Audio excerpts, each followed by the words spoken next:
G'day, guys. Good to see everyone with us here. Doesn't seem there's a lot of people on the live stream currently. Notifications haven't gone out, or you guys have basically abandoned me. Oh, yes, please hit the like as you're coming on. Or dislike if you don't like me. Vagoons.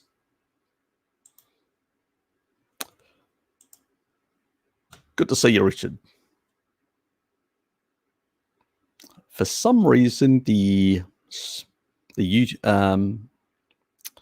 bit on the slow side. I don't know why. I'm getting a really lot of problems via YouTube. So not exactly sure why that is happening.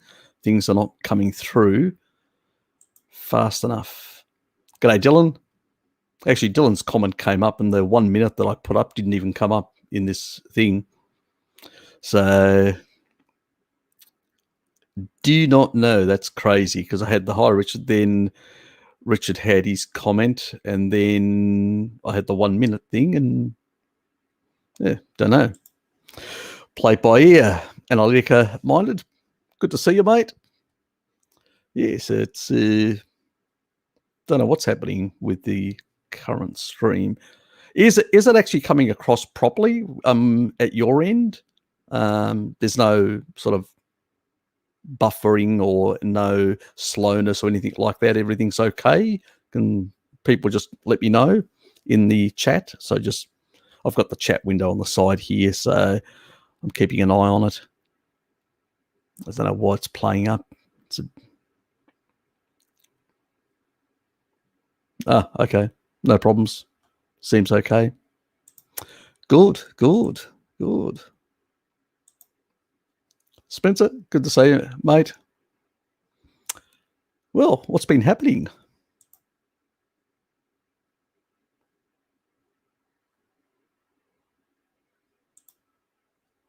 Raymond, good to see you, mate. Good to, yes. Because I did have, what was it, a couple of months ago, I think it was, I was having problems with the stream. It was actually like the YouTube chat would actually fill up and nothing was coming across, and it was taking a while, and then it would come across for whatever reason. But I was behind, so it wasn't a big issue at the time, but still it was a bit disconcerting that it was not flowing properly. Yes. And it's very hard to work out at what end it's actually happening. So, yes. I was going to do something last night, but I didn't get around because I got back a bit late. I was over a friend's. They were shouting me a meal for my birthday that was a couple of days back. So what was it, about 12 days ago? Had my birthday, 55th birthday. And they shouted me a nice meal, which was nice, last night. And yes, actually the wine that was quite nice as well, have to say. I did have a glass, and probably a glass and a half. Yeah, I don't do much alcohol nowadays. It's just on special occasions. But it didn't go to my head, which was a good thing, even though I haven't actually Carnivore wine. Cut and get some blood out. Is that what you're saying?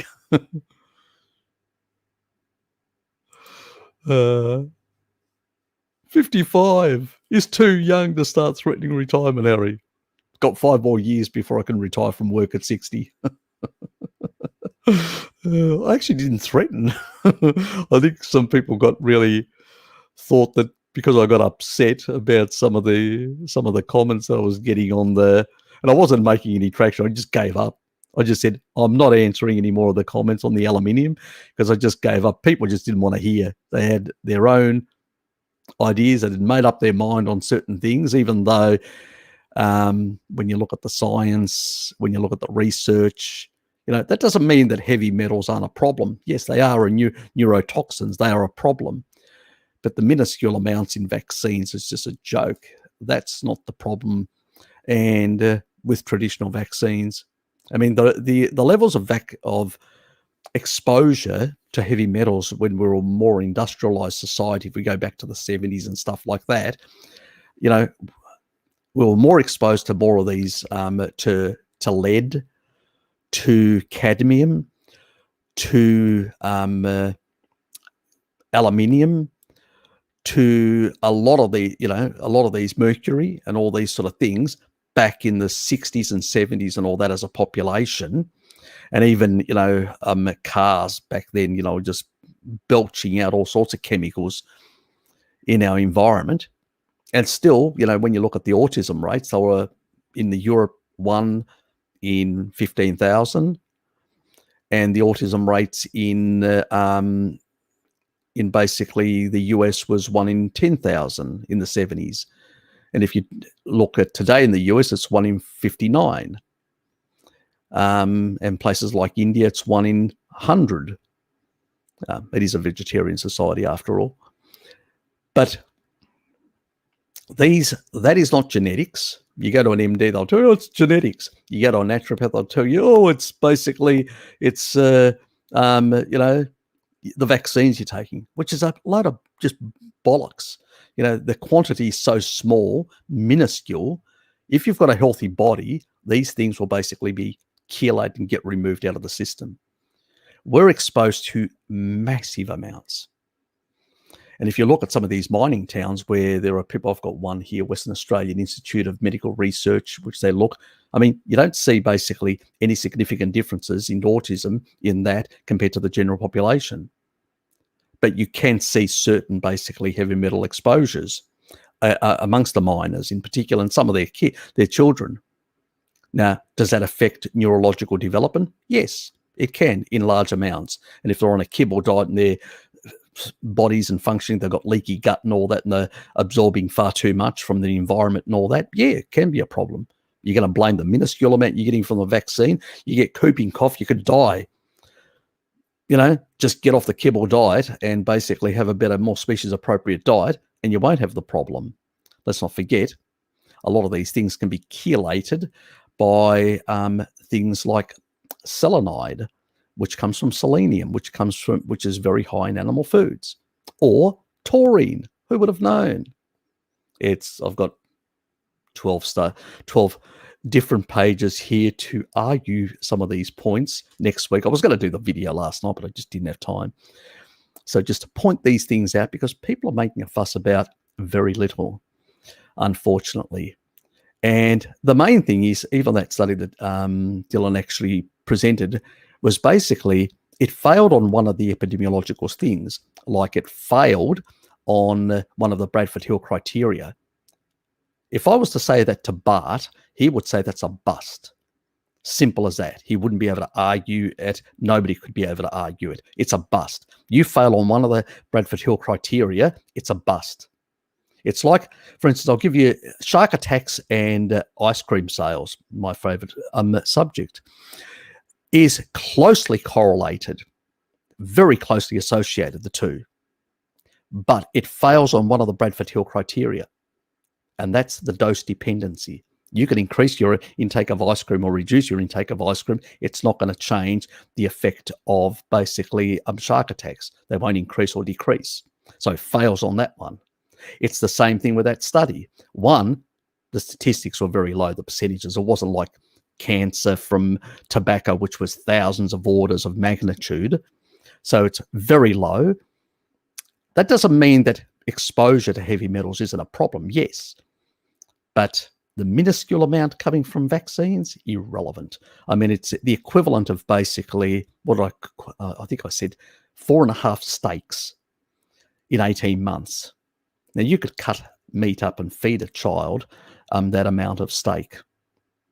And it's going to, you'd have in less time than that amount. So it's a non-issue. Then this whole concept of blood-brain barrier people bring up. And I just shake my head and go, And what about the blood-brain barrier? Anything that gets, whether it gets through a leaky gut or gets in through inhalation, like these industrial workers that are inhaling through the lungs, everything gets, even from the tongue. You eat something from the tongue, it can get through into the bloodstream. Okay? So a lot of things can. That's how do you think certain pathogenic bacteria get into the bloodstream from your mouth? All this stuff is connected, you know. And if it's not working right, you got problems. That's the thing. Don't blame, and they blame me for reductionism. Can you believe that? I was shocked. You know, reductionism, they are reductionists. To say that aluminium causes this. No, or vaccines cause it. No, it doesn't. That's reductionism. You have to look at the totality and say, which I do, I look at the gallbladder, I look at the liver health, I look at the gut permeability, I look at all these sort of things, kibble diets, the different quantities, all these things that are interacting and affecting, all these confounding variables and stuff like that. They are the reductionists, not me. And they have made a case because they haven't shown statistical significance similar to the levels that you find in tobacco smoking, which actually does demonstrate or fulfills all the Bradford Hill criteria, plus is statistically extremely high in the thousands. You have to, because it's not clinical. And the reality is, haven't been able to prove that.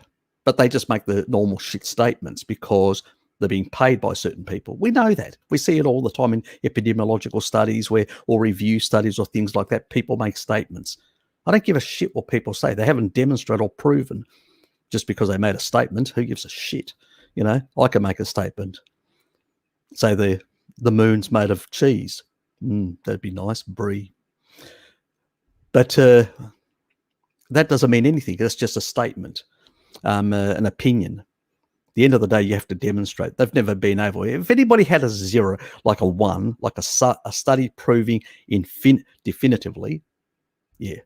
It's again, a lot of people I know that in our community come from the vegan, vegetarian, kill cult. They have been exposed to that propaganda from the naturopathic world for a very long time. And so coming across to our community, they've still got some of that residual thinking. But it's wrong. It's just wrong, you know. There's a difference between traditional vaccines, because a traditional vaccine is deactivated virus. Whether you get the virus itself and you survive if you're lucky, or you get it and then you acquire immunity, you're still getting the same thing, but it's in a deactivated form. mRNAs, viral vectors and all that came from oncology, that's a different stuff. That's the only stuff that I argue against because it's been shown, and I've shown information that it can be catastrophic even after 2 years and have a whole lot of other side effects and issues, which the people in the field actually talk about, not me, the actual oncologists themselves to their patients. So that's a different subject altogether. If you're going to argue anything, you need to be able to argue logically what things are real, not imaginary associations. Yes, I'm definitely going to try that theory with a shark and have a big amount of, a very small amount of ice cream, a big amount of ice cream, and see whether the shark attacks me differently. Anyway, Crumbs, New Zealand is 65. By the time I get there, I'll be 80. Retirement. Oh, well, a retirement here is also in the same age, 65, for people that are getting like benefits or people that are on benefits. I'm on a pension scheme, on an old pension scheme, which actually I can go at a superannuation fund. It's different. And I'm actually on a contributor scheme, which means that I can actually ask for a life pension. So like a life income, which is much nicer in that regard, which is a bit different than what other people can access in that regard. Yes. So that I can go a bit earlier. But I actually like my work. That's the funny thing. I'm thinking one of the other guys actually retired and then came back and did 2 days. And if they accept that arrangement, I'd go back and do a couple of days because I still enjoy my work. So yeah, I don't know. We'll see. Maybe I could even make an arrangement for them to work for a couple of months of the year, and then the others just go on holidays. We'll see. Still 5 years away to decide. Lukey. G'day, mate. I'm clot shot free. Uncle. Yeah, okay. Nice one. Yeah. I usually say I'm basically vitamin D enabled or something like that, or protected. Yes, actually vitamin D protected. Yes, that's what I am. Raymond, I'm ringing up a tanning vitamin D lamp using a glow lamp fixture, replicable bulb, 90% UAV, 10% UVB, sorry, UVA, UVB. What do you think? Do I need eye protection? I consume no seed oils. You have to check the brochure, because when it comes to these sort of devices, I don't really know enough about them. It's good that it's actually got UVA, because UVA is actually protective. So you're actually getting the sort of more of the red spectrum, and that red spectrum is actually protective. It'll actually prevent, so it actually has a healing effect in a sense, the red spectrum. So that's what natural light. I actually I rail against the UVB lamps that are just UVB, but this one seems like a very good one that actually has UVA and UVB, so it has the protective component. So it sounds like a much better technology in that regard. In terms of eye protection, you'd have to check with the manufacturer in terms of what they actually stipulate, because it depends on the concentration. It can actually vary. So that's percentages, but the actual intensity can be a different thing altogether. So, and you're actually sitting quite close. You're standing quite close. So, yeah, you'd have to check with it to make sure that the manufacturer they would have basically whether you needed eye protection or not, or how far away you have to stand from the actual device, and how much time you need to expose each part of your body. So if you're exposing the back part of your body and the front part of your body, how many minutes do they recommend? So they would have in the manual specific usage, safe usage sort of information. So that's what you'd have to look or check their site and find out exactly some of those details. That's as far as I can actually sort of advise you on that, because there are a lot of different manufacturing differences, and so it's really hard. If they don't provide that specific information, maybe look for a different product. If they do, good. They may even have like an online sort of service where you can call and actually ask them these questions. So that's another option to consider. Hey, Harry, welcome back. Oh, thank you, Devox. Yeah, had a bit of a break. Got my MSM Taurine MK4, K2 now. Do I take them now? Still mostly monthly. Physostin. I'm animal-based and low-grade prostate cancer. Yep. You're doing vitamin D as well, aren't you? As well? Because we did. I think I did talk about that you need the vitamin D and the retinol as well. So, I mean, retinol you can get from eggs and butter and liver and stuff like that. You don't need to go out and buy cod liver oil and stuff like that, because you can get those sort of things. Vitamin D is, whether you want to do something like Raymond does, or whether you want to supplement with vitamin D tablets, or get out in the sun and stuff like that. But you definitely need the synergistic relationship between minoquinone 4 plus vitamin D plus retinol. They work synergistically, and and vitamin D is the big one when it comes to the prostate through that enzyme that I've talked about that actually regulates cell proliferation. So that's a key factor. And I'm looking into a few other things, as I said to you, to basically, because I'm going to do a video specifically on prostate cancer as well. So getting that. Taurine's very good. That's helped Dad because he had some lesions on his kidneys, which we feared could become cancerous, and they pretty much have shrunk, which is exactly what we want to see. But he's been doing more carnivorous diet as well. And there's some guy recently, somebody told me that actually had prostate cancer and actually did a 90% carnivore diet and has actually seen complete remission.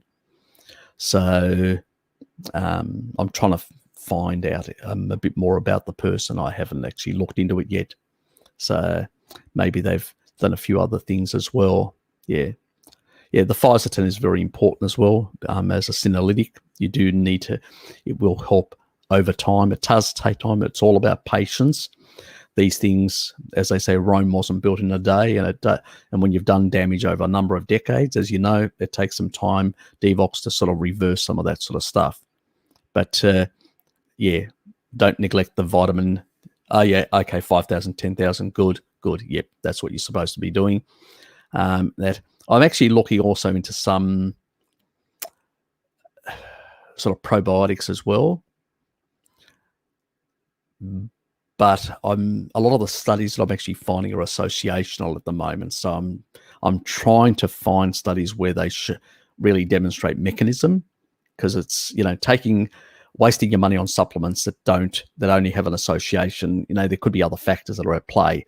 So obviously the gut microbiome plays a role, but it's really I'm researching a couple of them, trying to find for this video that I'm going to make. Trying to find exactly sort of probiotics that actually have a direct effect. I know rhamnosus does have an effect on and there's associations. Some of the rhamnosus, they seem to have effect, especially in the balls and but there's associational stuff about when it comes to prostate, but I still haven't found any really good definitive sort of mechanistic studies. Plus there's a lot of different strains, and I'm not, and they weren't very clear on, because they've used either combos or stuff like that, and I'm going, well, that doesn't really tell me what really one is really working or having this effect. So I'm still trying to find some information in regards to those sort of things, because Dad also, because he's got his kidney issues and all that, and that all those sort of things are sort of interrelated to some extent. So it'll probably help him as well. So it's a side benefit on the family side as well. So yes, just keep an eye on this space, and at some point I'll be putting a few more things out.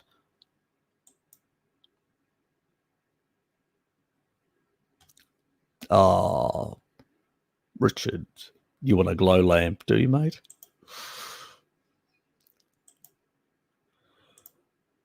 Vigo HD, good to see you, mate. Oh, we're all doing well. I got fed last night as well, entertained and fed, and played some. I played Uno, which is a card game that kids play. That was interesting. And then a word game. The the lady that invited me to her place, the one of her eldest daughter, she basically, I caught her out cheating, on the word ones, because they're not supposed to actually come together, but she had them like spaced in a certain way so you couldn't actually see that. Yeah. Children always trying to get away with things.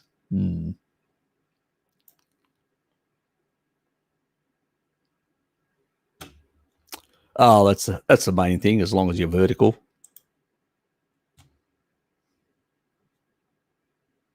It's not the usual position of most New Zealanders, but anyway, we won't go there.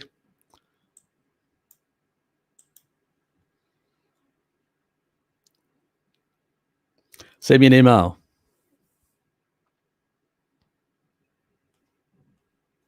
Yeah, probably easier.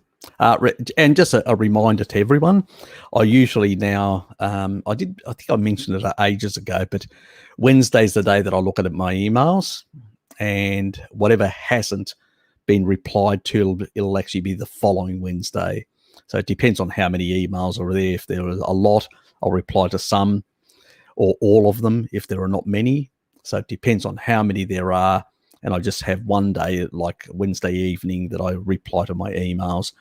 So I did break my policy over the weekend, but that's normally what I do because, I do have a life and a lot of other things that, and a full-time job. So it's, I need to sort of put them in. I need to time manage my YouTube stuff. So, and that's what I'm sort of doing. So if I don't have time, something will move to a different time slot.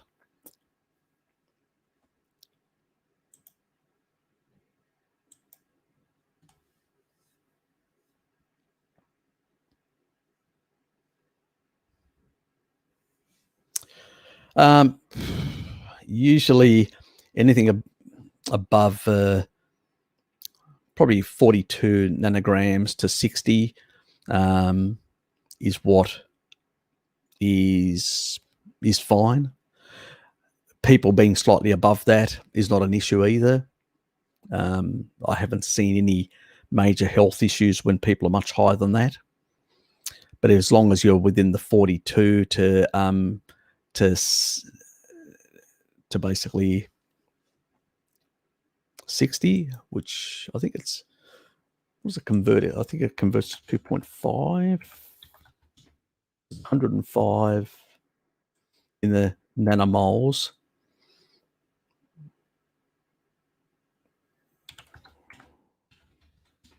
$150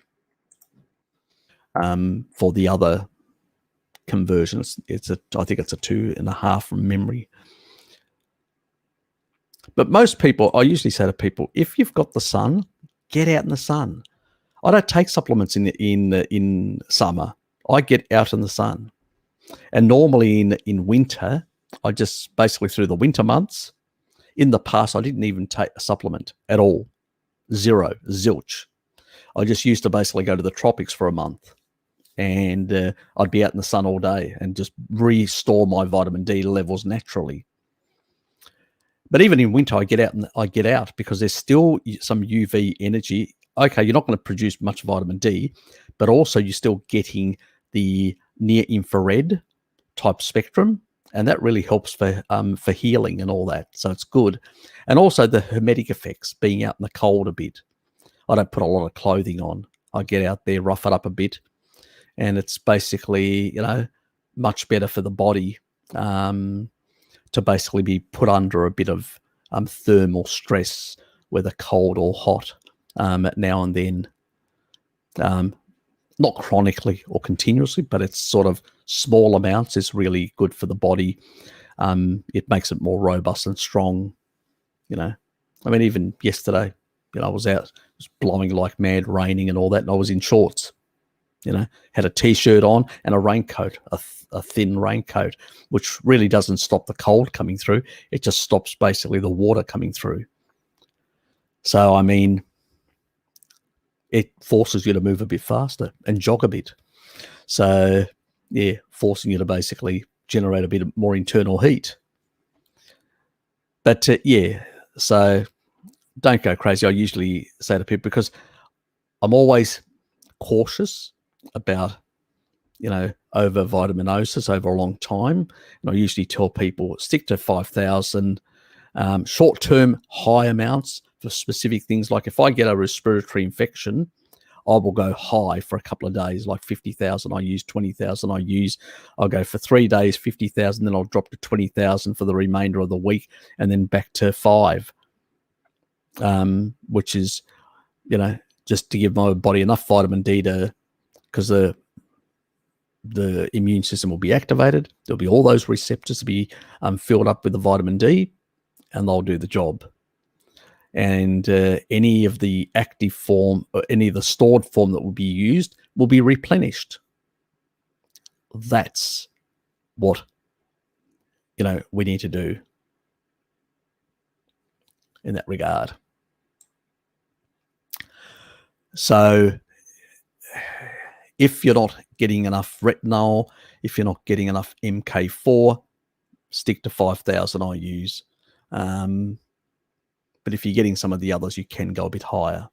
Like through this COVID period, I'm doing 10,000, but I am also doing more, like liver pate. I had some yesterday. That was nice. Things like that, in order to keep my retinol levels a bit higher. Plus, I'm doing MK4. I'm just doing 5 milligrams.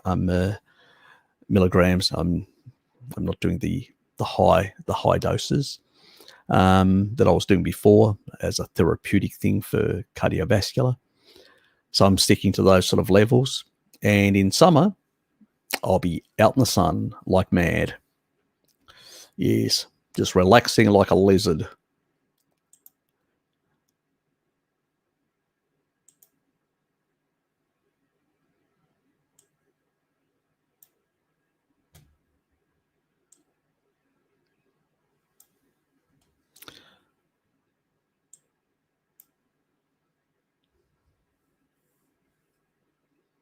Like Harry's yogurt.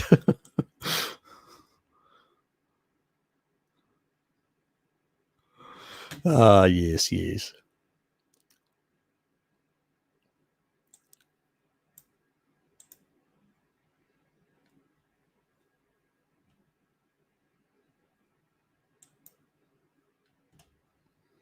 What's your gut reset protocol going to consist of? You'll have to wait, Spencer. You'll have to wait. Can't give too much away. Look, I have given stuff away in the past. Taurine's definitely in there. There's a couple of other things. So, yes, but you'll have to wait, mate. Can't give too much away. Ratio is not too horrific, Luke. Yes, definitely always.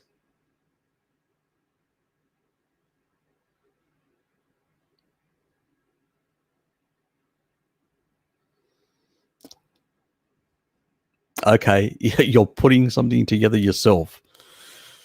Okay.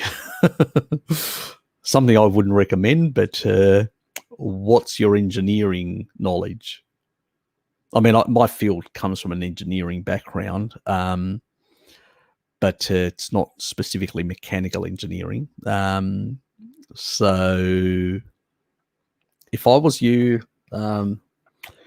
I'd go on some of the actual engineering websites and blog sites and get some information from those people and look into some of the actual product specifications. So the lamps that you're going to use, check the specs. So the supplier, check the actual specs, exactly what frequencies, and then check those frequencies, those photonic frequencies, to determine whether they are in the right proportionality, similar to sunlight or stuff like that.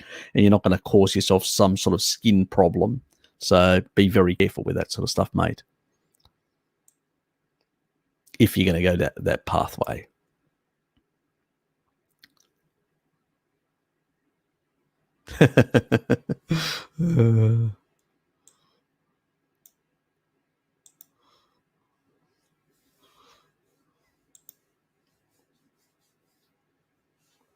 Lately, I feel like an outcast in the low-carb community. People are overly focused on losing weight and thinking it's okay to have sorts of plant concoctions and stupid veggies. Yeah, oh well.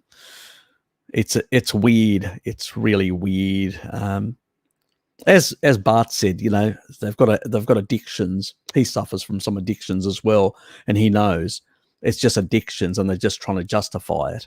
I like certain things. I have pickled cucumbers. It's probably my only plant food that I ever consume, and I only occasionally consume it, not every day. Dad usually gets it as well, and he has it like on the Sunday when I turn up and have a meal with him. It's usually every second Sunday. He'll basically he's got the meat out, he's got the feta cheese out, and he's got the cucumbers, and sometimes he's got big blocks of ham, and that's it. So it's pretty much 90% plus carnivorous. And we both have a few, because Dad's become quite carnivorous lately. I've been shocked. Somebody that has a veggie garden that grows veggies, all year round and stuff like that, and now's really cut away a lot of this sort of stuff and it's gone very carnivorous. And he's noticed he gets stronger and he feels stronger compared to other older people in the Greek community down here.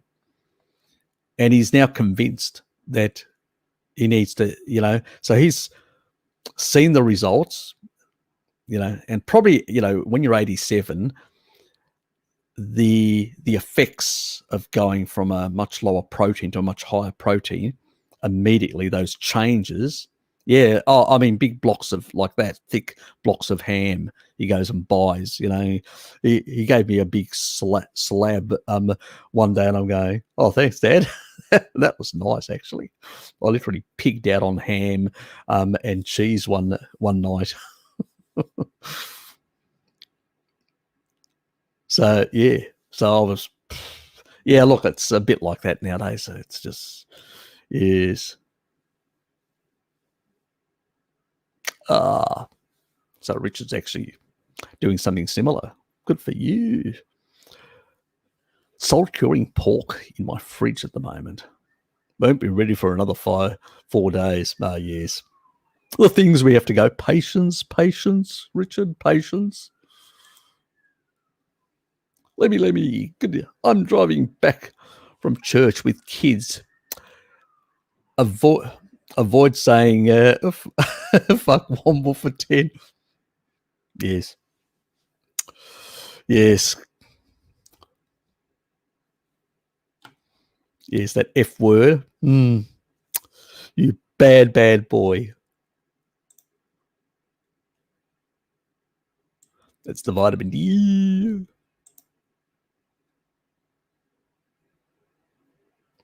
Thanks, Spence. Thanks for all the...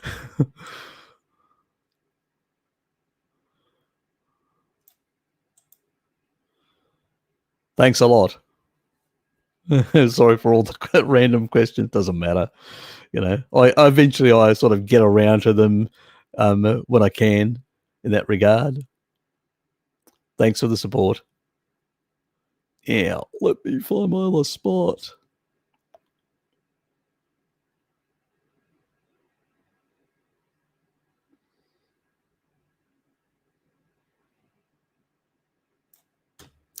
Yeah, look, it's I don't get too wound up about people's questions and all that. People want to find out, want to learn. They've got issues that they're dealing with, so I don't mind in that regard. It's just sometimes people just repeat the same stuff, and I'm going, that's it. That's not you in your case, Spence, but a few others, and I'm going, ooh, yeah. Think about it before engage your mind.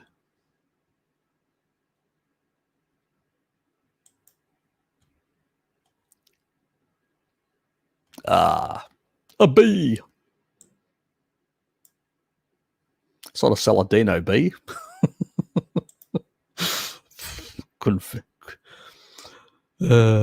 couldn't help myself.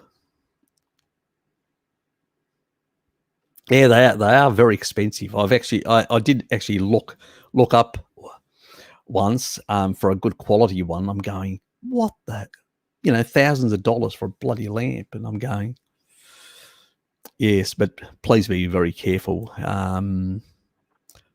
Yeah, do the research on the lamps themselves, because that's the primary thing that's going to be affecting your skin, Raymond. So check the specifications and all that. Make sure you get all the details correctly. The other stuff is just the technical stuff to make sure that it all works. So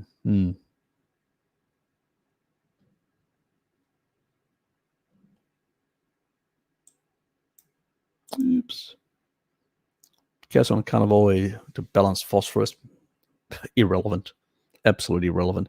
The more protein you consume, the more carnivore you absorb. Sorry, the more calcium you absorb. And the phosphorus, calcium myth, because that's what it is, a myth, is completely and utterly irrelevant. I've talked about the study where they actually intravenously in hospital had patients, and they withdrew 3 things that actually affected people's bone and muscle, sarcopenia and osteoporosis.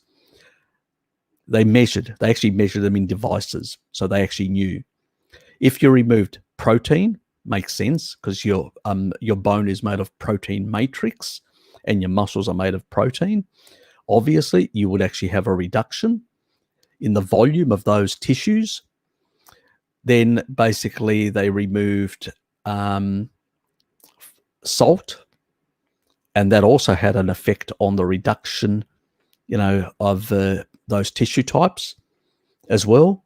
So salt is required for bone and muscle health. And then the thing that they removed calcium didn't have an effect, but when they removed phosphorus, it did. So the myth is a myth, because basically when you add more phosphorus, you actually end up getting more bone. Phosphorus is very important for the body. So it's a myth. It's an associational claptrap. So we have to look at mechanistics. That's why associations are bullshit. That's why me and Bart rail against associations, because they are absolute claptrap. No, you don't need eggshell supplementation. Our ancestors didn't do that. And if you go and check that other video that I've done on the homocysteine stuff, the more methionine you consume, the more, the other types of amino acids that they talk about actually increase, actually in the liver, biosynthesized. So the body actually knows what it's doing. It's got thousands and thousands of years of evolution, millions of years to be more precise. But in human, in terms of our Homo sapiens, it's hundreds and hundreds of thousands of years of genetics that basically know exactly what they're doing, and can transcript and enzymatically produce from the essential amino acids all sorts of different things that the body needs. So it's just absolute crap. That's why association is garbage, because you can associate anything. I can play with myself and basically associate that playing with myself with some incident in nature, but it's not real. It's just an association. This is the problem. People put far too much value on association. Association is only there as a method of discovering a potential causal factor. So when we see an association, we go, okay, let's do an experiment to see, is it real? And it has to be a strong association, like, thousands of %. But, when it's only a random noise, 50% or whatever, it's not even an odds ratio of 2, which is 100%. And only then between 2 and 3 odds ratio in epidemiology and observational studies can you actually even consider a hypothesis to test the damn thing with an experiment. In order to infer, you don't prove causation, you infer causation, the possibility of something being a causal. You need thousands of %, like tobacco. And yes. Let me, thanks, mate.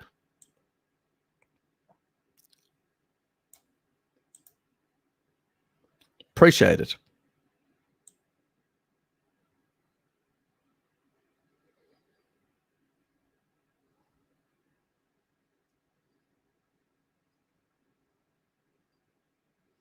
Trying to find my spot.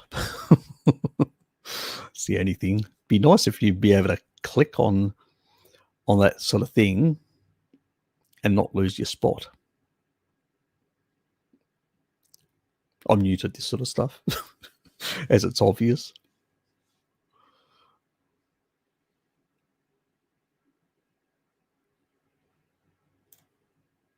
Oops. Yep.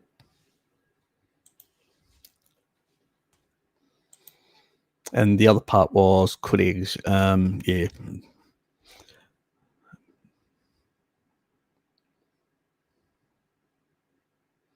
Oh, I mean, I've known people using eggshells and stuff like that in certain things. It's not an issue, but I wouldn't waste my energy. At the end of the day, the body can take amino acids and rebuild them in all sorts. We've got enzymes to do that. If you're giving the body enough protein, then it will actually have enough protein for the enzymes that will do the conversions. And most of those conversions from the essential amino acids to all sorts of other things, because it's a complete protein animal foods, you don't really need all these sort of things, all these sort of supplements and are not necessary. I mean, if you consume, I usually consume a lot of animal products like steaks and T-bone steaks and chops and stuff like that. Why? My porks are chops because they've got a lot of connective tissue. And that connective tissue is basically a lot of those amino acids that you find in collagen. So you don't need eggshells, you don't need collagen powders, you don't need, just eat some of these stuff with bones, or occasionally you have a bit of bone broth. But generally speaking, even from a steak, the body can, if you give it enough, that means you eat sufficient steak, you don't eat small amounts, but you eat quite a bit, then it can actually use that extra stuff with enzymes, convert it to other types of amino acids to basically provide that material for the collagen. So you don't necessarily have to have that. What you're doing is you're basically meaning that by potentially giving yourself a bone broth or stuff like that, or connective tissue or stuff like that, you're actually giving the body a lot of that sort of stuff, the material, without having to convert it, which means that then more of that other material that's left over can be used to even push even bigger muscles potentially. So if you're trying to build a lot of muscular size and bone size and all that, it probably makes a bit of sense to basically add some of that additional stuff and say, that will basically, because there are rate limiting effects in terms of enzymes, there's only so much work that can be done. I mean, you produce as much ATP as your whole body in weight every day. So when you do that, you want to actually maximize the energy that's being produced in where it's being used. You want to minimize some conversions and all that. So if you're trying to biohack, you're trying to build more muscular tissue, it may make sense for people like that, because they'll be able to get it in the form that it's already can be used bioavailably without having to convert it, those other amino acids. So that can have a benefit in some regards. The composition of those amino acids that you actually going to get in many regards. But at the end of the day, all protein is converted to amino acids in the stomach, and then the composition of that can sometimes reduce the amount of enzymatic activity that's required. Does it make a lot of difference? I've never really seen a definitive study saying that definitely does or doesn't. So, but if you really want to, like some people really want to push the edge of what is possible, and try and actually make their body super efficient, something that I wouldn't waste my time. But somebody may be younger and really want to push the envelope and all that. Yeah, it's an option. But for the rest of us, probably a waste of time and too much energy. And yeah. No.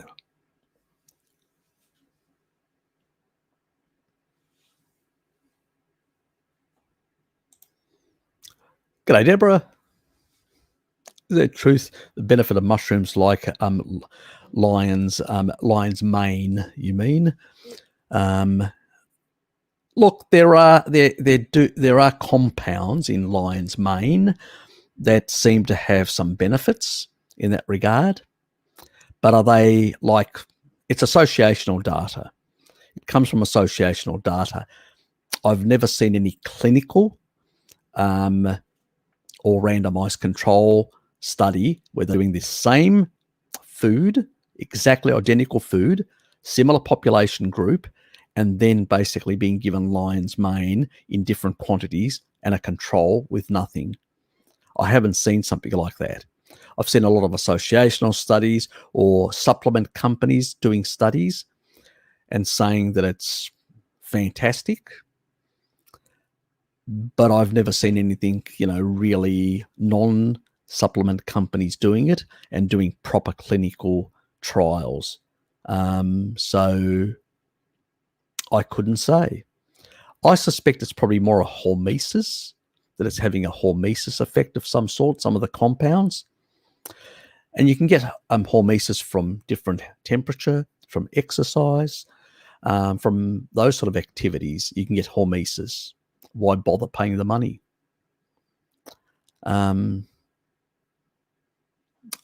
Yeah, I've never really seen solid stuff, Deborah. And I've actually asked people that talk about it that have in other areas, and I've even gone like to websites where people have actually done, promoted it, and I've actually asked them, can you please show me a clinical study that actually shows, that it basically has properly measured, and they just don't reply. They tell me nothing. They've just shown the supplement companies, and they promote, usually they're selling the product as well, and they're getting kickbacks. And I'm going, well, if you're not willing to actually answer my my comment, yeah, I haven't seen anything that really, it's probably hormetic, so it's probably not going to, in small amounts, probably not going to harm you in any way. It may have a small benefit, but do I have anything definitive that I can actually say with certainty? Or could you get the benefit from being in a sauna or basically doing other things?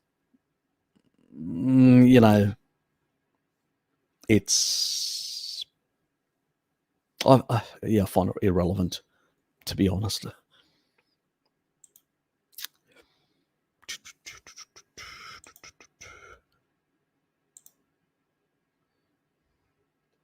It's great that people care in Harry's space. Yeah, it is. I do appreciate that people do care, and actually even when they hear things, make suggestions, which is good. That's the whole purpose. The whole purpose I set up this channel wasn't to, I was a sufferer myself with cardiovascular disease 10 years ago and had bypass surgery. And so I suffered myself. And, I was 20 kilos heavier. I had a pasty face. I really looked bad. I had no color in my face. I was just white, like a white blanket.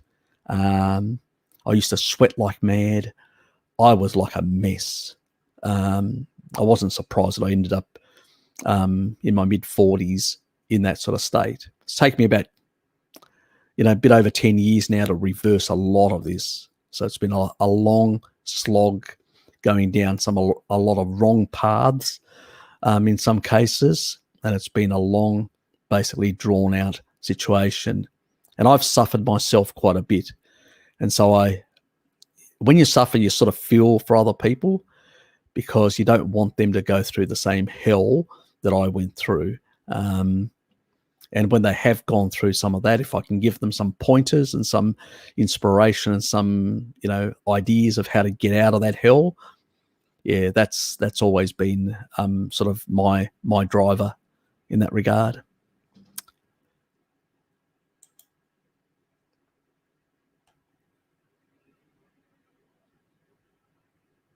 Yep.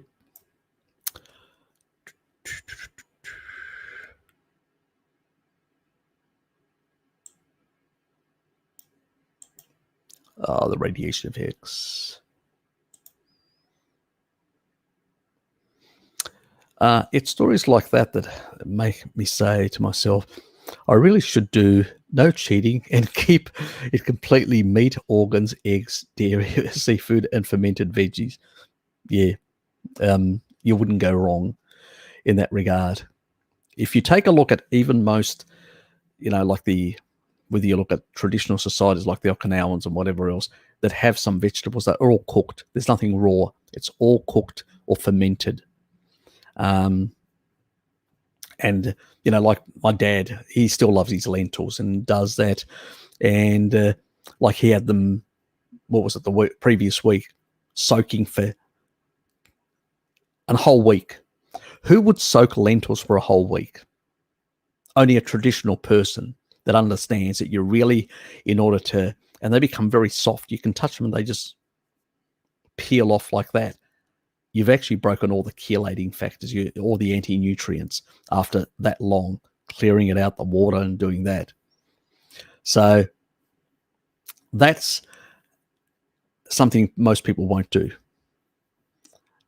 And that's why those sort of foods in small amounts that we have had now and then weren't a big problem. But the problem is now people are just having crap all the time. It's refined crap. We know everybody that cheats with carbs, they don't cheat with basically fermented veggies or basically stuff that's actually been put in water and or soaked for a week or stuff like that. Nobody does that. Everybody cheats with the worst sort of crap that you can find. Let's be completely honest. Even I, with ice cream or stuff like that, it's not the best stuff. Oh, look, he's got a couple of videos out, a couple of images out for me. Hope it brings the best in me.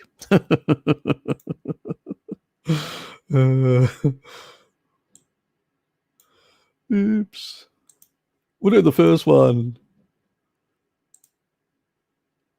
I have to zoom out a bit. There we go. Thanks, Loki. It's been a while since we've had a few images to put up and all that.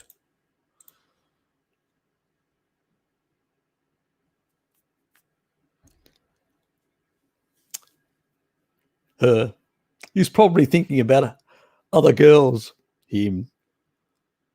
Why hasn't Harry streamed in 2 weeks?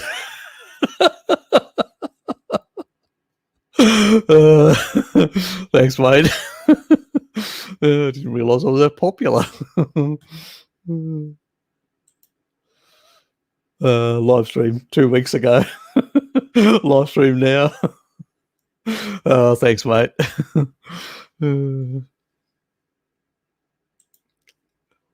If this was me, I wouldn't be in that position. Before I say something inappropriate, I better move on.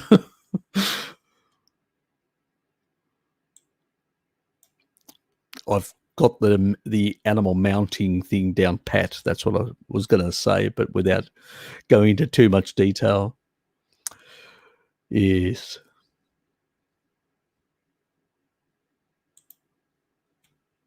Oops.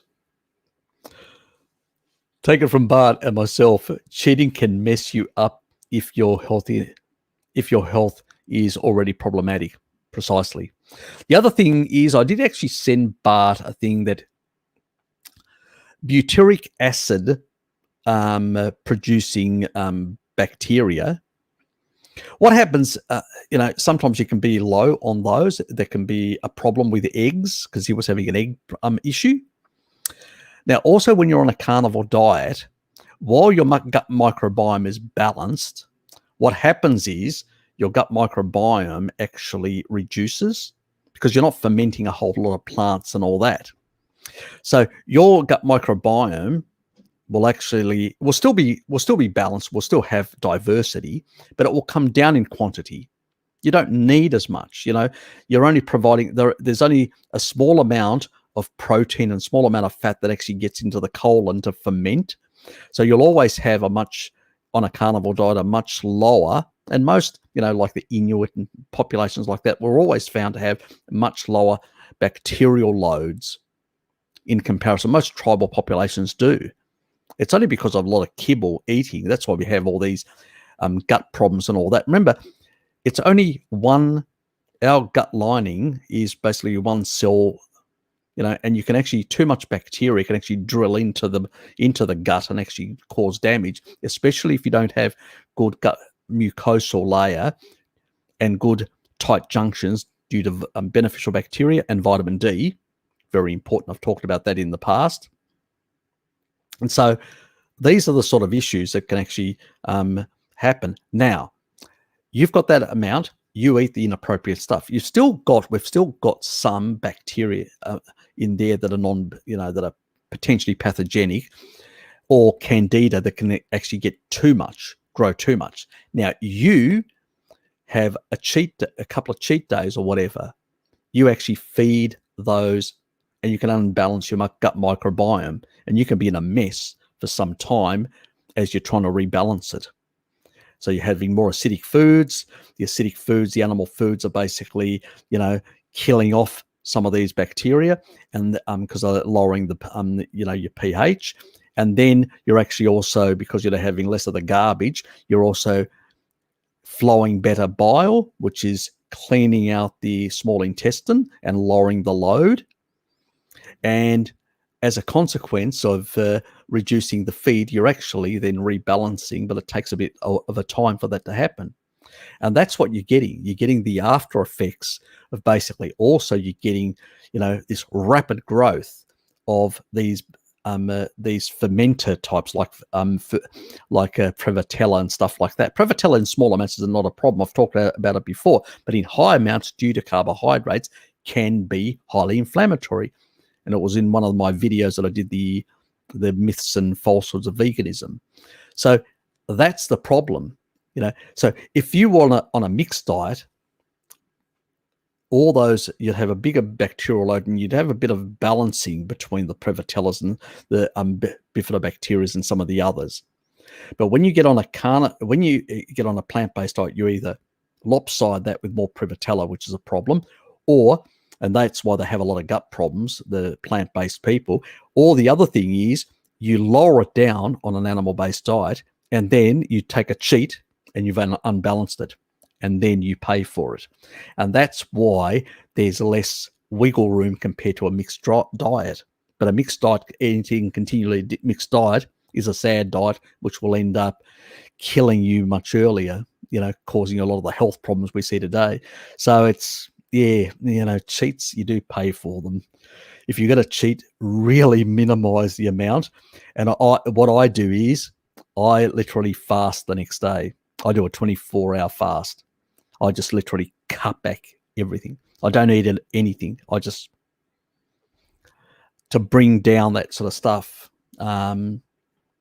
It's the only way I've found to recover really quickly is to fast, like a 24-hour fast, and then hit it with bone broth and,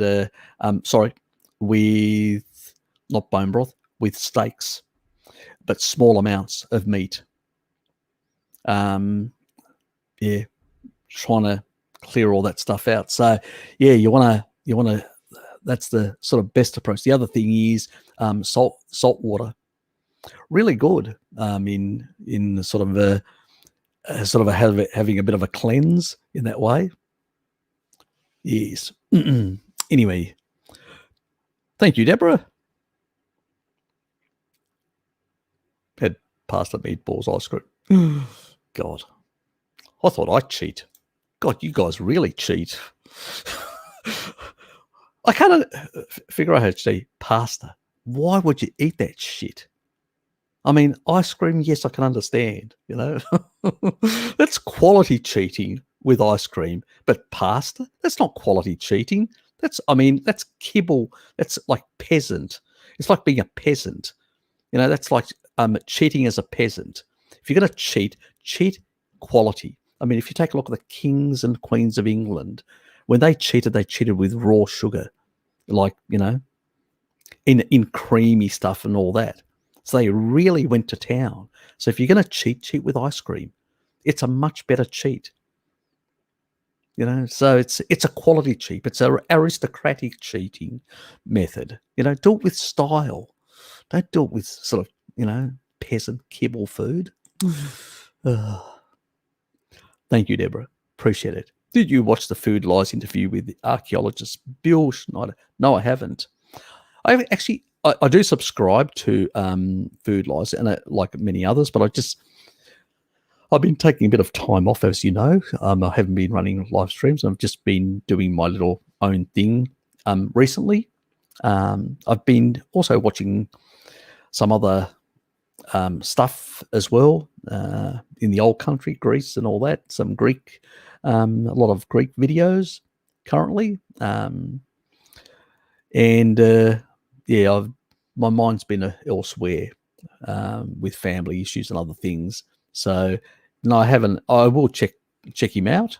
Our answers and how we became humans. Very interesting. Yeah, I'll check it out. I always like to hear other people's opinions on the archaeology and stuff like that. But I, like Bart, pretty much look at the sort of stuff that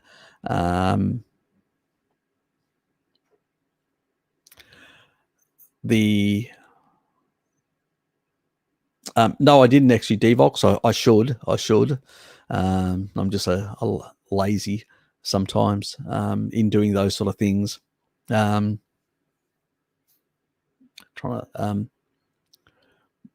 just lost my train of thought there for a moment.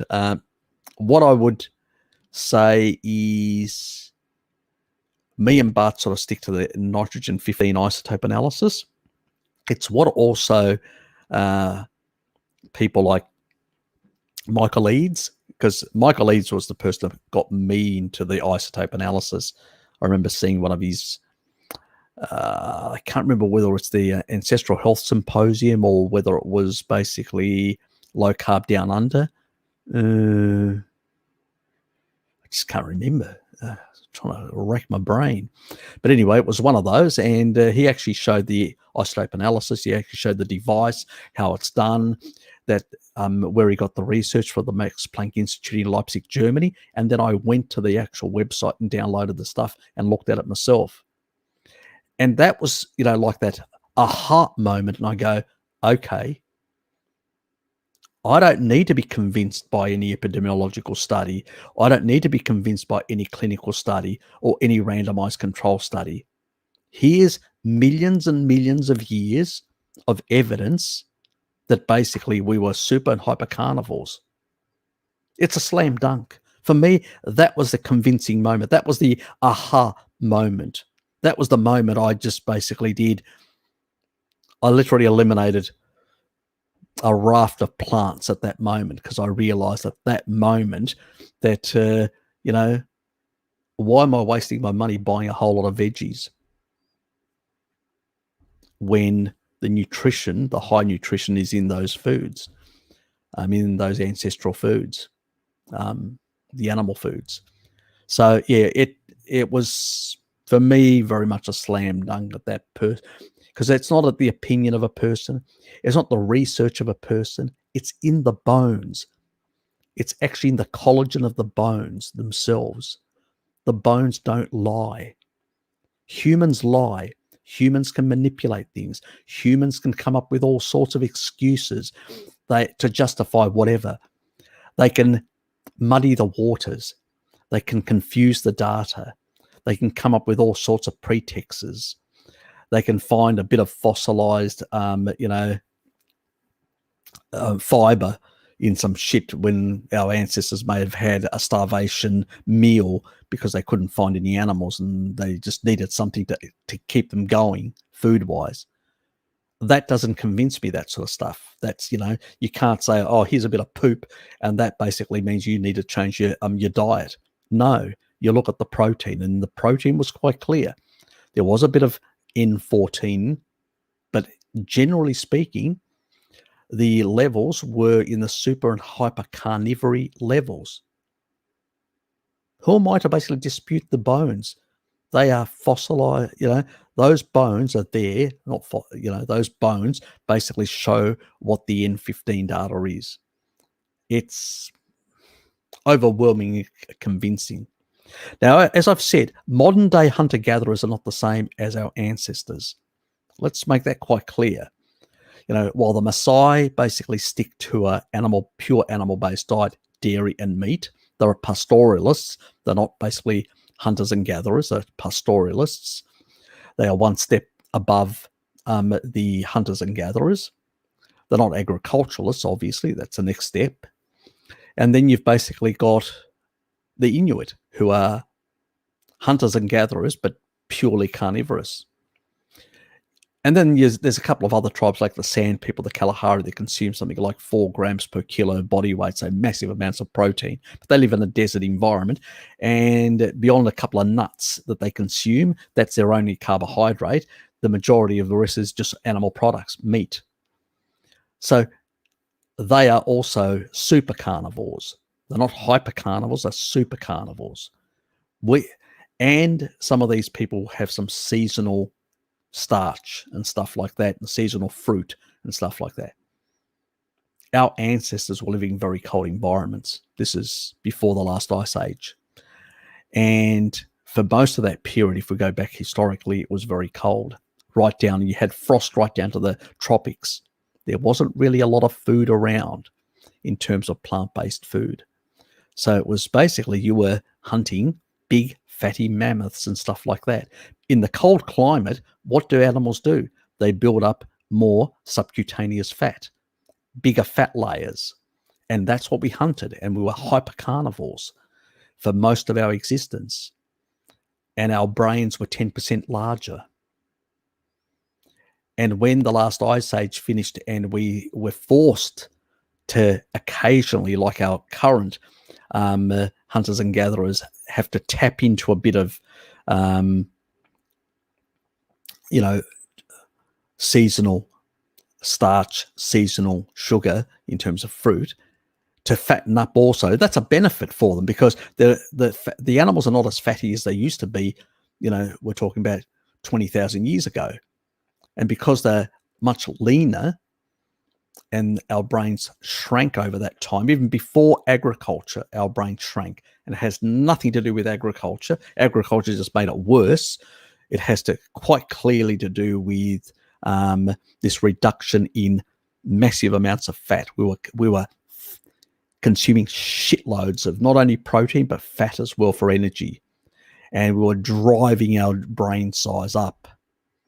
Since basically Homo erectus, we were driving our brains into bigger sizes. So we dropped in terms of brain size. The Neanderthals are also super hyper carnivores. Their brain size was slightly bigger than ours. So the Neanderthals also we've found paintings of theirs also in things where we sort of consider them dummies, but that's really wrong. What they were is they had shorter legs, in a sense, and they couldn't actually they hunted in like packs against big animals. When the mega beast died out, that anatomical characteristic, we were midday persistent hunters from Africa. We could chase animals much better. They couldn't. So their food supply shrunk, and we know that the last remnants of the Neanderthals were basically in the Iberian Peninsula, which is where Portugal is today, the west coast of the Iberian Peninsula, and there basically some of them were starting to consume acorns and had bad teeth, rotten teeth, damaged teeth because of that. And it's a consequence, So I always say to people, don't look at the current tribal people. They are not like our evolutionary past. They are modern day hunters and gatherers, forced out of necessity to access other things because of the limitations in their environment today. So they tell us less than what the N15 data. The N15 data tells us far more of what our evolutionary past is. And they also show us our decline as well. As a super carnivore, as a hyper carnivore on this planet, we decline to a super carnivore. And now in our kibble culture, we've basically just degenerated ourselves like Pottinger's cats, unfortunately. Yes. Anyway, I will check it out. I'm always interested in hearing other people's opinions, and maybe they have a few nuggets of gold, things that I haven't come across or haven't thought about. So, yep, we'll check it out. Thank you.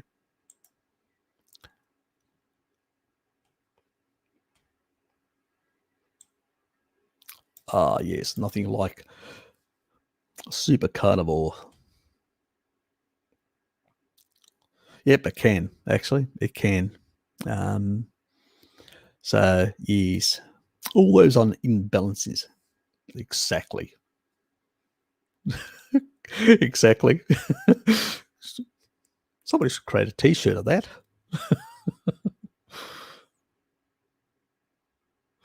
I think I said it earlier. No, I'm too lazy. But I will at some stage. I did try another recipe that somebody else sent me slightly earlier than yours. It didn't exactly work out the way I did want it. Did you end up making your carnivore pizza? Yes, I have made a carnivore pizza, but that was some time ago. But I haven't made the new one that I've been talking about.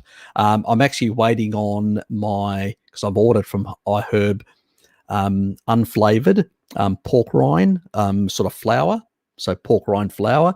And so I want to try a different type. So we'll see how it plays out. So I'll do a bit of testing. I'm still waiting. It should be I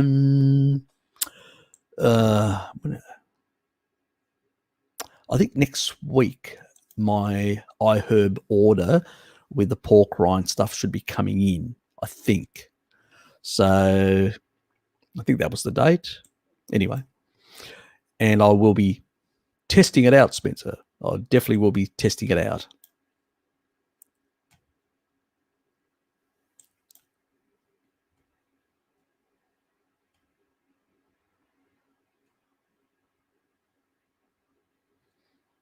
Yeah, look, when you cut back on that, you definitely are much better. Is cheesecake a cheat food? You actually can make a carnivore cheesecake. My neighbor, she makes a carnivore cheesecake for me. It's made of cream and cheese, cottage cheese, cream, and basically she puts erythritol in it as the sweetener. And I think she's going to give me some today. Or through the week, something along those lines. I'm looking forward to it. Let's put it that way. So, and she does it actually. If Cheesecake makes the grass-fed cheese cream, butter, full cream, eggs, erythritol, yep, something along those lines is what she does as well. I don't look nutritional wise. It's probably not going to be like 100%, but it's going to be still better than the carb ones, because you've still got butter, you've still got cheese, you've still got cream in there, you've got eggs. All those things are nutrient dense animal foods. The dairy egg based. So the only thing that you've actually got there that's a carbohydrate is, which is an alcohol sugar to be more precise, is the erythritol.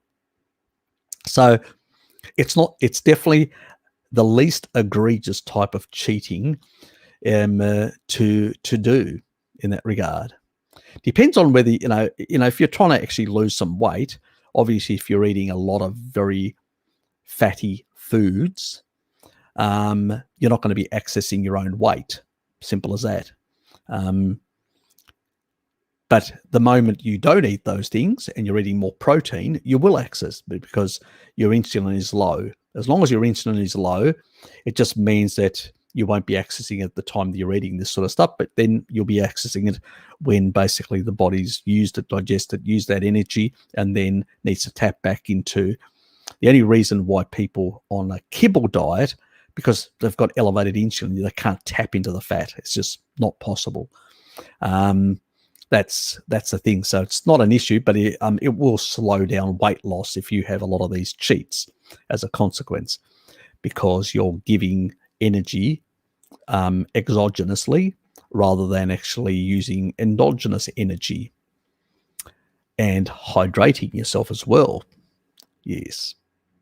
I always say to people, you look at the sort of skin that just bounces back immediately is because you hydrate more with fat.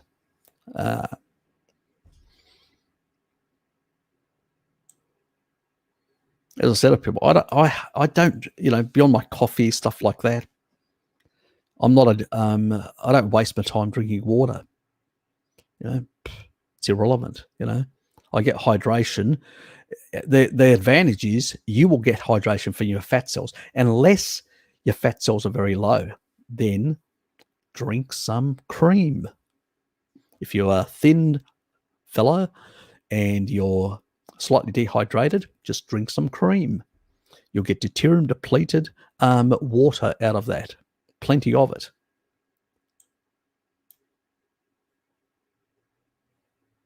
Yes, it does. It does. Definitely, it does, Richard. It definitely does.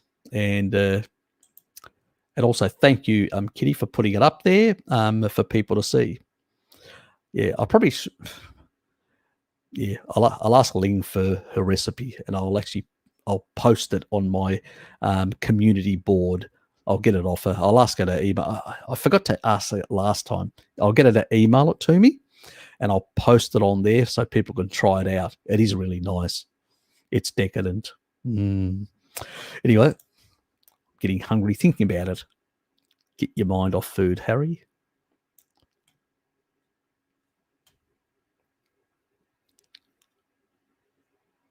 Yeah, that's true. Yeah, the more you do, and you've got an incentive to keep it clean as well. Like I had in the early days, I had a very strong incentive to keep it clean. Cardiovascular and death. You sort of get that in your head, and you go, "I'm not going to cheat." So you become very religious about it. The further away now, a decade away, I'm a bit, I've noticed myself being a bit, I've had my heart test, and there's no fibrosis in there. It's completely, that was back in 2019. And then the other one that I did 2018, which with the lungs, that's reduced as well. And so we're human. And immediately you start saying, oh, I'm healed. I'm, all these things. And I can have a bit of a cheat now and then, so we're weak humans, unfortunately, and we live in a food environment that's like that. But if we can try and minimize it as much as possible, but we have to be honest with ourselves and others. We are weak. Sometimes we succumb. Don't get angry with yourself. You're just human. Like me, you're just human.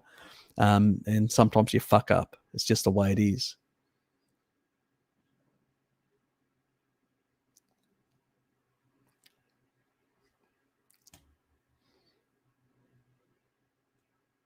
Oh, well, you gave yourself away, didn't you? I wasn't going to give you away. Now you know who she is. She's my neighbor.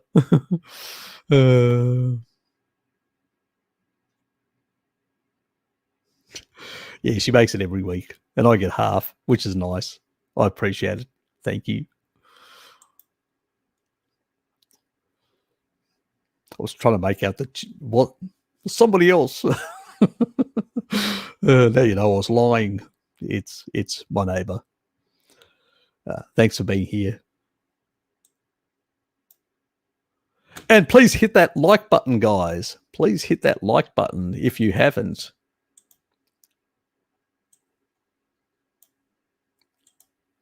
So YouTube can ignore me completely.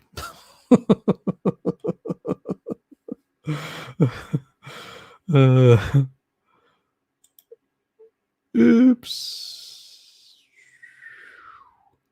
I'll pin that up there, Lukey. The study that's on the delta 15 isotope of nitrogen in the bone collagen of Neanderthals. Yes. Thanks for that.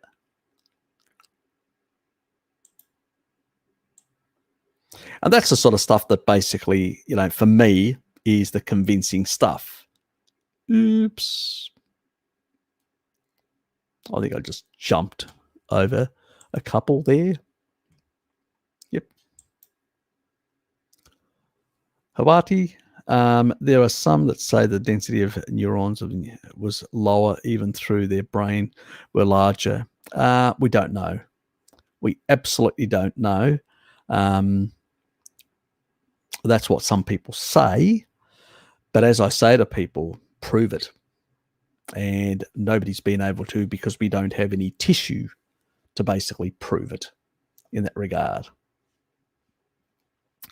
So we can only talk about volume. We can't talk about the speed, or the density or the speed, because there's two factors here. One is the density of the neurons, and the other one is the speed of the neurons. That means the chemical exchanges between the neurons. How fast does that happen? In humans, it's very fast compared to any other animal in nature. But Neanderthals, we don't know. These are things that we don't know. So there's a lot of factors. There are animals that we know in nature that have less density and faster speeds, and others that have higher density and lower speeds. So it doesn't, they could have had lower density and higher speeds. And we're only extrapolating from marks inside the cranium. So when you look at the inside of the brain, the cranium, the skeletal stuff, we can see marks and ridges. And from those, people are extrapolating. But that is really hard to do in brain cavities that have basically been weathered and affected. So it's dodgy. It's really dodgy. That sort of research, I'm not convinced by it, so to speak, in that regard. And then again, the speed, we don't know. Maybe they had higher speeds than we do.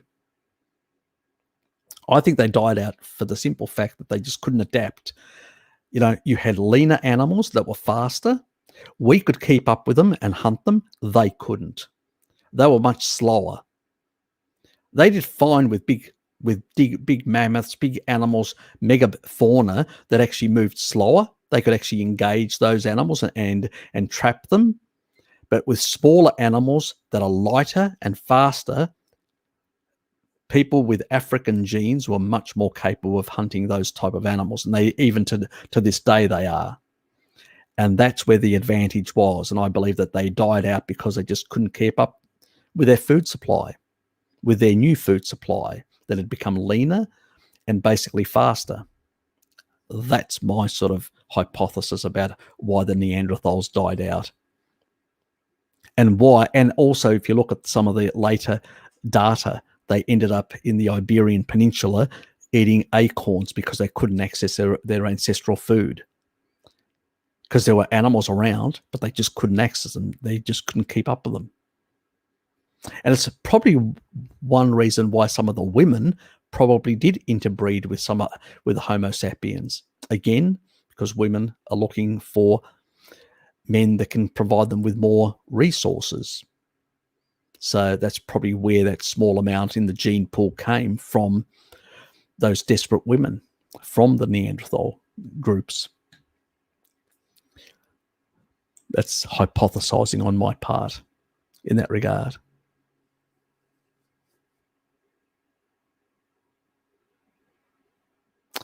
Yes, type 1 diabetes is, yes. Pretty much you've fucked your pancreas at this stage. Yes, you're on insulin. But even if you take a look, there are a couple of low carb doctors and academics that are type 1, and they do a strict low carbohydrate diet, and that means they only have to actually infuse very small amounts of insulin every day. And that's actually good because you don't want high insulin. That's what damages your blood vessels and causes a lot of problems in your body. So these high glycemic shocks continuously. You want basically to keep yourself really strict, low carbohydrate. You have to tell your mum. And I'm trying to remember who. If you check the Low Carb Down Under site, there's an Australian doctor, I forget his name, and he basically has type 1 diabetes, or his wife has, I can't remember. It's been a while, quite a few years now. And he actually talks about a low carbohydrate diet exactly, and how strictly to do it, and how to use insulin in a very careful way. So really important. Gary, good to see you, mate.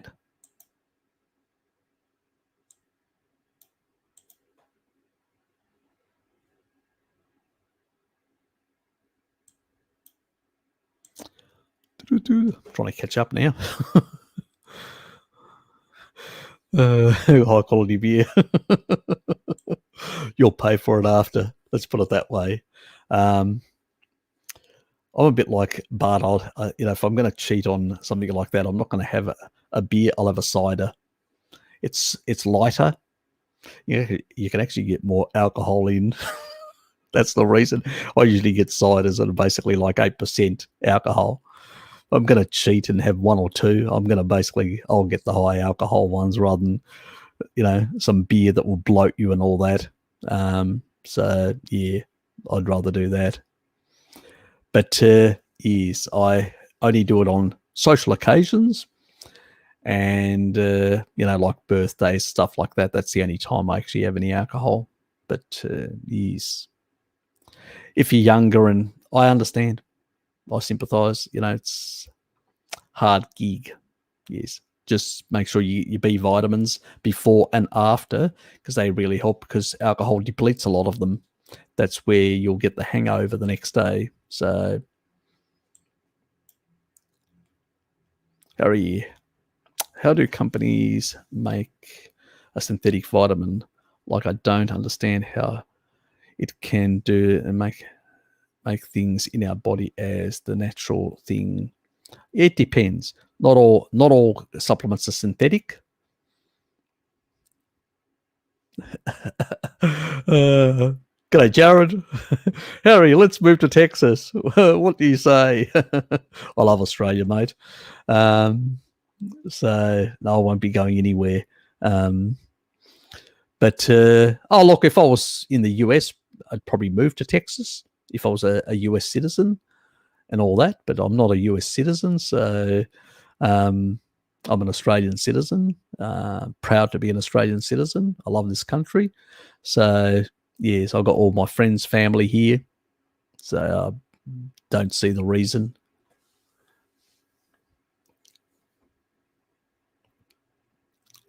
You're Canadian. You're not a Texan. But then again, they probably have raw milk down there. That's probably what he's thinking. I'm going to go to my raw milk paradise in the south. Yeah, look, there's a whole lot of different ways. I'd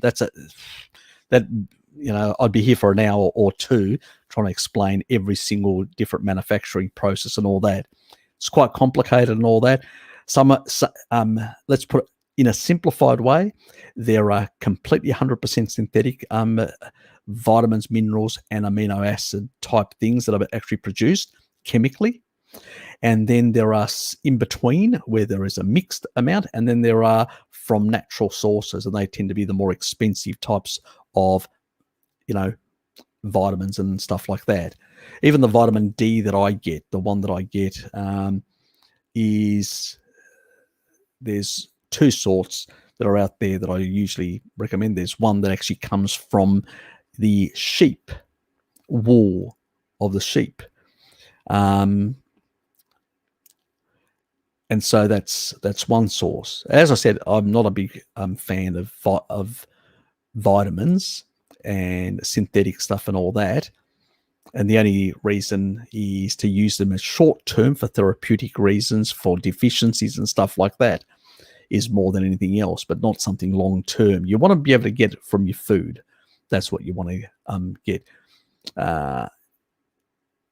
The processing of these sort of things can vary, the quality, contaminants. Anything that comes out of a factory, doesn't matter what it is, there's always the potential for, from the manufacturing, you can get microplastics and get filings from metal, different into small amounts. You can get all sorts of contaminants potentially in. I mean, sometimes some of the manufacturers will actually tell you in this plant that this has been manufactured. There's potential for soy and this and all these other allergens or whatever because of the manufacturing process, because we're manufacturing in a place, in a facility where others are manufacturing other things. So they're outsourcing the manufacturing. They're not doing it in-house where they can control everything. So there's a lot of different production issues and a whole lot of things. So yeah, that would be it's a video that I do want to make in the future covering. You've probably heard me in the past, AG, just talking about that I usually am more an amino acid guy, like taurine, like choline, things like that. And I usually get eggs and liver, my choline. But when I get sick and tired of eggs and liver, I occasionally have a supplement that it takes me ages to get through. It's not like a quick thing. It takes me ages to get through. But at the same time, I'm not a big proponent. And the other thing is, when you refine anything, you increase the deuterium level. So I definitely do not recommend protein powders. They are very high in deuterium, and also their bioavailability is very low. It's the same as plant protein. It's shit. That's why these bodybuilders have to use anabolic steroids and all that to force it in the larger quantities. No, it's better to, like the old bodybuilders, actually eat steak and eggs, actually eat real food in that regard. But it's there's the manufacturing process is a complicated one. Every single vitamin or that's actually produced is produced in can be produced in very different ways, different compounds, different chemicals that can be used to extract things. So there's a lot of, let's say, it's not something people should be looking at long term. They should be looking at foods. Even the boron stuff that I talk about, that's like a short term intervention to normalize the hormones when people have hormonal problems, to normalize them, and then after a couple of months get off them, because you can get it from the food. If you're eating some organ meats here and there and stuff like that, you can get a certain quantity and you can stabilize those sort of things. So yes. Anyway, g'day mate. Pork rinds flour sounds awesome. Yep, it's pretty good. You can get it on iHerb and you get the unflavored stuff. No, so they don't put any other stuff. So it's just pure pork rind. And you can use that in combination with cheese and eggs to make a base for your pizza.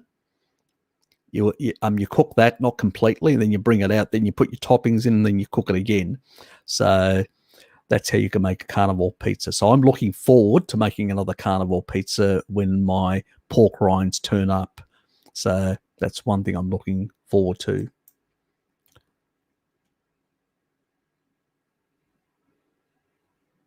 Not a problem. That's fine. Take it easy. Stop talking about your secret love and start talking about serious stuff. I was at Luba's place last night. Hi, Luba. Let's move on. Next subject.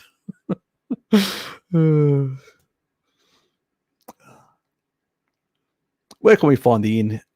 From the Leipzig, in Leipzig, Germany, there is the institute in Leipzig, Germany, and it's called the Anthropology and Primatology something along those lines. So if you search for that, you can find it and download the data. So yeah, it's the Institute in Leipzig, Germany. I've actually pinned the thing before in one of my live streams, but I just, off the top of my head now, I just can't remember the website. So you'll have to search it. Let me just see if I can quickly find it.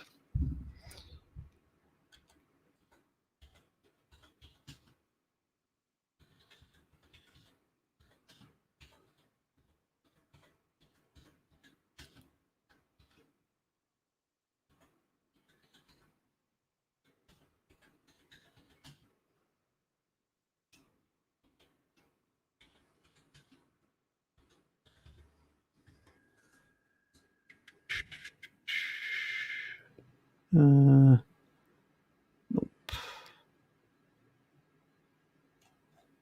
No.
Yeah, I can't find it right now. I'll pin it as a comment when after this live stream.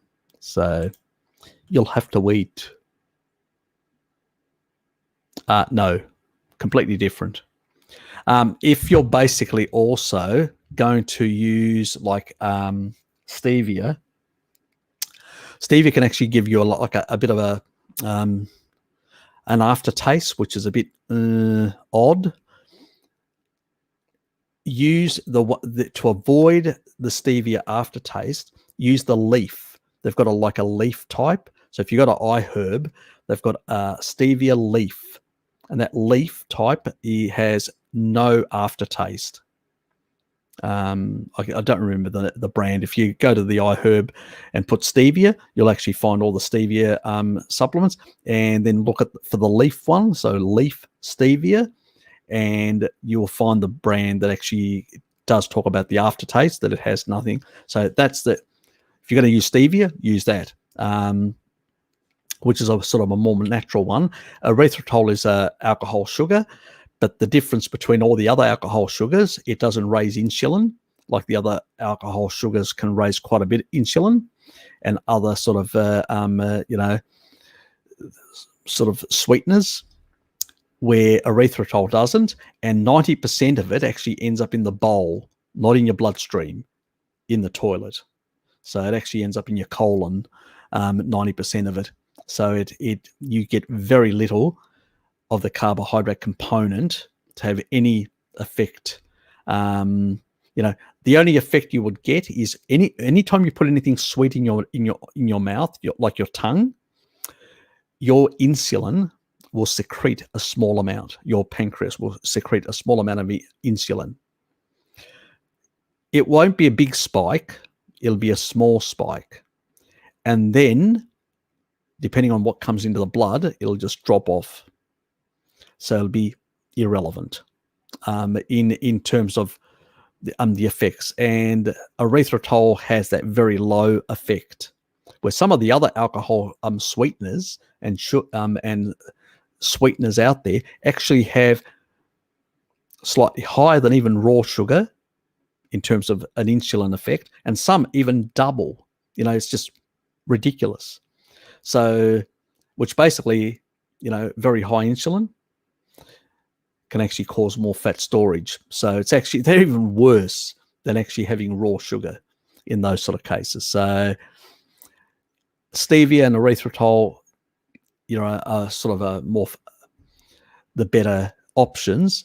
But stevia, you've got to go for the leaf, and not for the extract. So get the leaf or leaf extract, but not the plant. The sort of the sugary part of the plant. So, which also has another compound in there, but I can't remember the name, which leaves this aftertaste. Anybody that's tried stevia knows the aftertaste you get from stevia.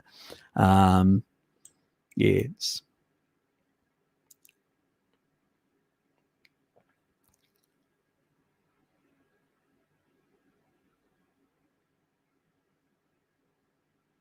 you mean polyphenols? Is that what you? It depends. It depends which ones they are, how they affect people.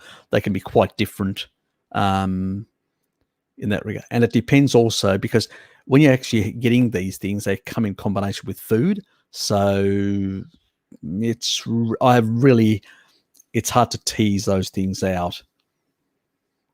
And also they give you a hormetic effect. Too much hormesis, is that a good thing? I doubt it. I think that people will get far better hormesis from exercise, from doing those sort of activities, heat, like cold thermogenesis, or heat, like saunas, are probably much healthier. And also you're basically ridding the body of a lot of toxins through the skin. So it's much better to do those things than some of these polyphenols, which is just basically plant compounds that poison you a bit and force your glutathione to go up.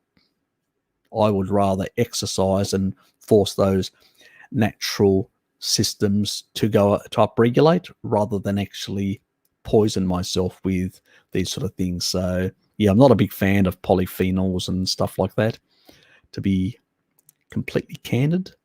And it's all associational claptrap that the plant-based community puts out there. They've never demonstrated one clinical study or one that actually shows over a long period of time, because we don't have that. You'd have to basically have people locked in. As I said, the best people that would be used would be people in prisons to basically be paid. So you can't actually force somebody.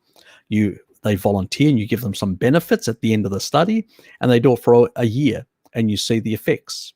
That's would tell you far more. These short-term things and all that tell you absolutely nothing. They usually, then will ask people, "Oh, how did you feel?"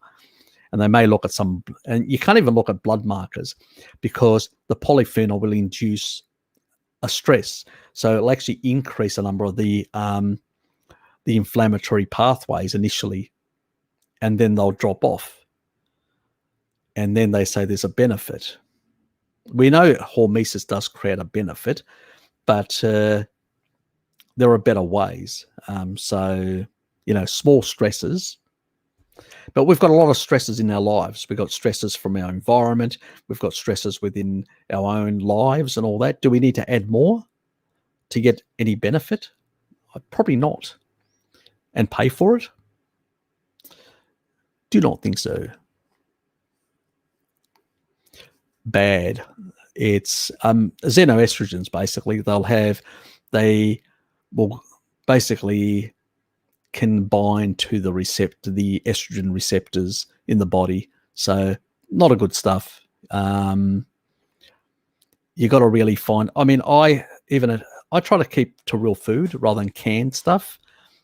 And if I'm going to get any stuff, even nowadays, I used to get, when we had the lockdown in the beginnings, that sort of stuff, I did go and buy some canned fish, like sardines and things like that. They were in water, not oils, because they usually are seed oils. And they were BPA free and all that sort of stuff. But there's probably other things that they're lined with that are probably just as bad, but we just don't know about because, we're talking about companies' profits and, they're not really that concerned. And I stopped using buying those things, and I go down to the waterfront and actually buy real sardines that are caught by fishermen and consume those and other seafood. So I tend to steer away from a lot of that sort of stuff. That's more, if you've the food supply could be compromised for a period of time, and you need to have some stored food for that purpose. But generally, eating these sort of things on a continuous basis, probably not the best thing for your health long term. My personal opinion anyway. Even though some of the new linings, which are also plastic based, and we know plastic has a lot of xenoestrogen sort of effects. So I suspect there's probably new compounds in there that we haven't discovered yet that are probably having some other negative effects as well, or similar negative effects. I'd probably steer away from them. It's the precautionary principle, better safe than sorry sort of approach is the way I sort of see it. Anyway, Harry, what about your hypothesized potential long-term negatives to mRNA vaccines?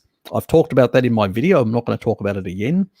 As I said, the research out there, we do not have any studies. Remember, these vaccines have just come out. All vaccines need to go through a trial period of 5 to 7 years before they can be mass used. These ones got the emergency tick and were introduced much earlier than that period. So we don't have any research on the mRNA vaccines whatsoever. People say we do. That's garbage. All we have is the trial research. But remember, even the mRNA ones and the viral vector ones that we used in oncology, people didn't see negative effects in some cases up to 2 years. So I don't know what's going to happen in 2 years if you take something today. No idea. And I'm extrapolating from the oncology field and saying, this is what the oncologists are telling their own patients, that you need to be careful and look for signs of these and potentially even catastrophic side effects. And if you have any of these symptoms, do notify your oncologist to basically put you on some therapy or some treatment to sort of try and mitigate these side effects. So they knew about them in that field. The same approach hasn't been done in the vaccine world. It probably will be done later on. Later on, they'll start informing people as some incidents happen. They will start saying, oh, we think there are potential risks for some population groups. They're going to play it down. But they'll tell you, if you have these symptoms, then go and see your doctor, your GP and all that. And they'll probably have some pharmacological crap that they want you to take in order to basically minimize the damage at some point. I'm, again, just extrapolating from what happened in the oncology field that potentially could happen in this field. We don't know. And that's why I say there is no research. All we have is research case studies from the oncology field, because you think those companies are going to do research to show how bad their product is? No, they don't. And most academics out there only do paid studies to be able to show that something is good for the companies that are producing it. That's the unfortunate sort of academics for hire nowadays, producing a lot of studies. And that's why sometimes you see me going back to earlier studies that are done in the 70s or 80s or 90s, which show mechanisms. And I can actually say, look, here's a mechanism that's been demonstrated that truly this there's a cause and effect that is happening here. These current studies, a lot of them is just observational. It's a lot of skewed methodologies in order to get a certain result that the people who are paying for it want. And that's the unfortunate situation. That's why I say to people, I'm hypothesizing and extrapolating from the oncology field, but I can't tell you what, because we don't have any prospective studies. We only have oncological retrospective. That means retrospective is things that have happened in the past. So we've got oncology case studies that we can look back in the past, but we don't have any prospective studies future. That's what would have happened between the 5 and 7 year trial periods and testing periods before we mass vaccinate. That's how traditionally we used to do it. Before, when we introduced new types of vaccines, we would have 5 to 7 year trials. We would test it. We would look at to see if any side effects were, how we could probably mitigate them or alter, change the formulation to eliminate those, find things that could be problematic. That's what we did. That's the standard approach. That hasn't happened this time.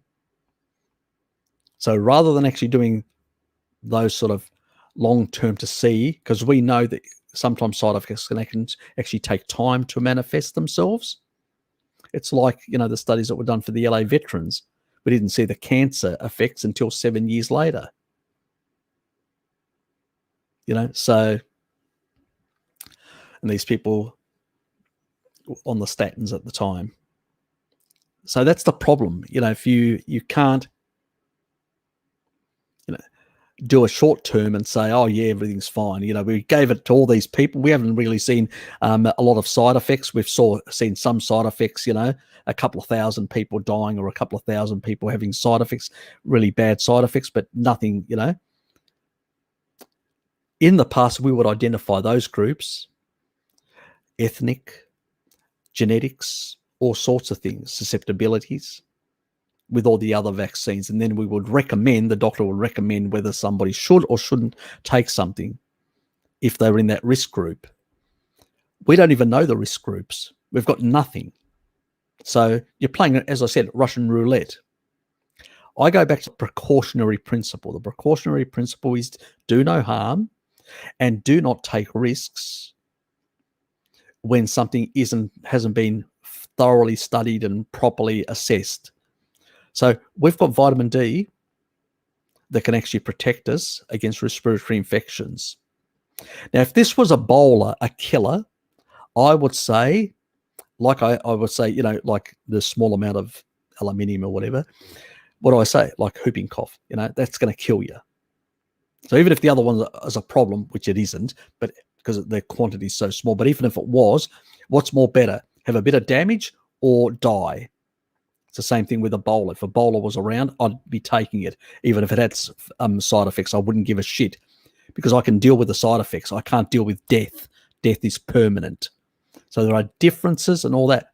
This is not death. The amount of death rate is extremely small. And it's usually people with comorbidities and low vitamin D status. That's what the research has shown. And when you actually, we've seen the Spanish study, which I've talked about in the past and shown information, where they basically, none of the participants that were not on the placebo, but on the intervention, taking the vitamin D, none of them ended up in ICU or died. The placebo group, they had people in ICU and deaths. And for me, that's pretty convincing. My partner, in Indonesia, she was out of bed the next day after 10,000 IUs of the stored form of vitamin 25-OHD. So I've seen it within my own immediate area, people close to me, plus in these clinical studies that have been done abroad, and also in the research in Indonesia, the research in places like India, where they've looked at vitamin D status and deaths. And vitamin D status and deaths really correlate very well, statistically very strong, and with a very high odds ratio, which is really good, So I'm convinced that as you increase the dose of vitamin D, it fulfills the Bradford Hill criteria, that as you increase, the level of deaths decline. And that's what you want to see. That tells you that it's dose dependent. The more, the better in that regard. There's probably a threshold, but they never did it in the study. They weren't doing massive amounts. Like hundreds of thousands. I think the highest one was about, I know that the ones in Spain were 20,000. I think some of the others were about 50,000 IUs and all that.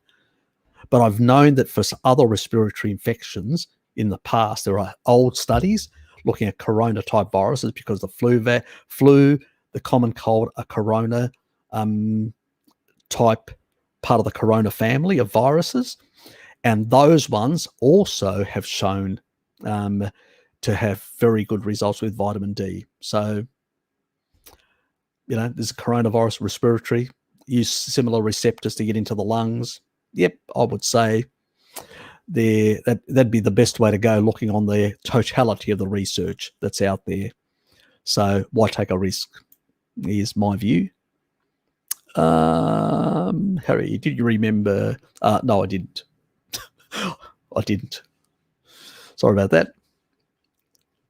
And I was up there yesterday. Friggin' hell. Anyway, I will be going for a walk at lunch. So as I'm coming back, I'll actually go and pick some up today. So tonight, on the live stream tonight, I'll actually show it.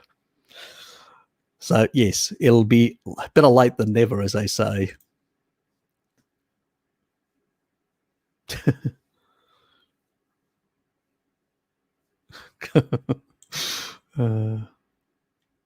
Oh, that's the here's the one that I pinned.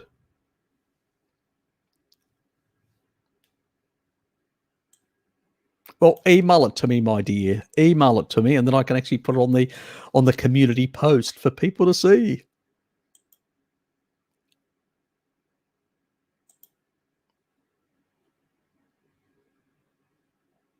Or actually, I will add you. Hold on.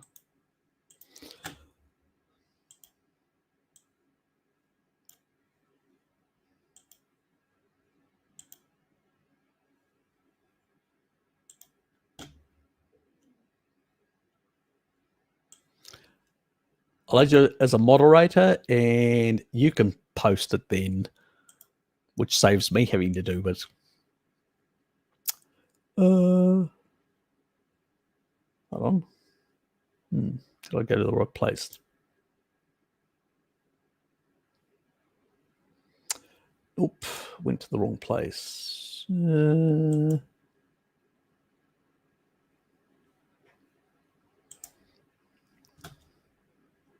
Keep on changing the YouTube sort of studio thing. Now it's actually, I have to go through, when I'm actually putting my stuff now, posting it, I have to go through 3 different clicks, menu options to basically get to where I want to, but because they've got all these other things that you have to, like the replay of the chat box is in, and used to be in the same page. Now it's on a different one. You have to click on the other one, the comments part. Yeah, it's annoying. They keep on changing these things. Anyway.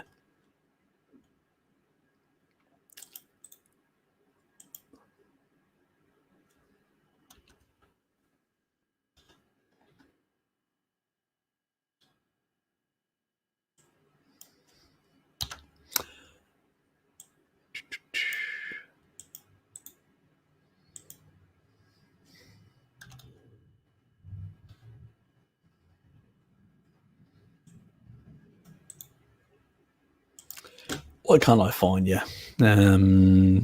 Hold on.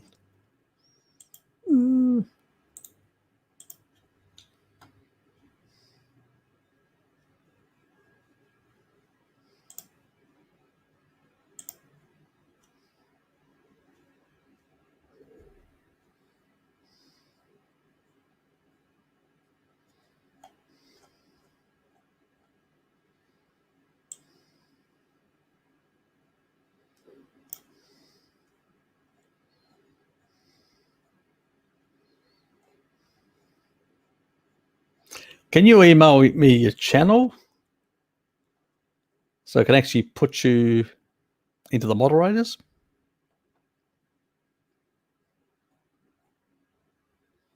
Because there's too many bloody Hello Kitty in this damn thing.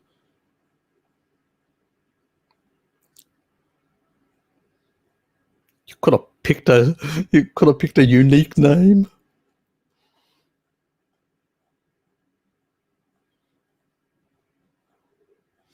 Oh God, this go forever. Email it to me, and then I'll add you in.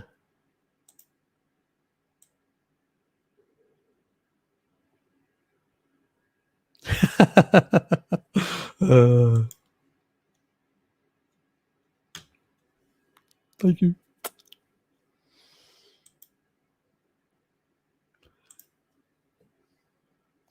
The carnivore diet is not a religion, and cheating is not a sin. That's true. It's just a conducive to health. Yes, exactly. Look, our ancestors had no option. They had no supermarkets. So they had no access to anything. They just ate what was in their environment. All species basically eat. They're opportunists. They'll eat what's in their environment. When you're in a very cold environment where frost and conditions where plants are next to nowhere in an environment, you're basically forced to hunt and eat four-legged creatures for thousands and thousands of years, and you adapt to that. So that's all that's happened in that regard. Having a small cecum, not a large cecum, we can't access plants like chimps could. See, because you still got leaves, and chimps consume a lot of the leaves and stuff like that, even though they consume absolutely a mountainous amount of meat as well, but it's lean meat because they don't have a lot of fat stores, which is their limitation. So they need slightly more to be omnivorous because they can't access as much fat. It's just the way they're designed. They've got more glycolytic pathways. If you check under my chat that I did with Bart ages ago, one of the videos is on the chimps, covering how they consume up to a ton of meat a year in the wild. And also there's one that covers the hunting ones of West Africa. So that's interesting as well, where people have cleared out large parts of the forest, and the chimps have basically reverted to hunting. Yes. And building their own spears as well, like the early hominins would have done. So necessity is does bring about inventions. So they have got the capacity to invent, unlike other animals that would die out. So, yes.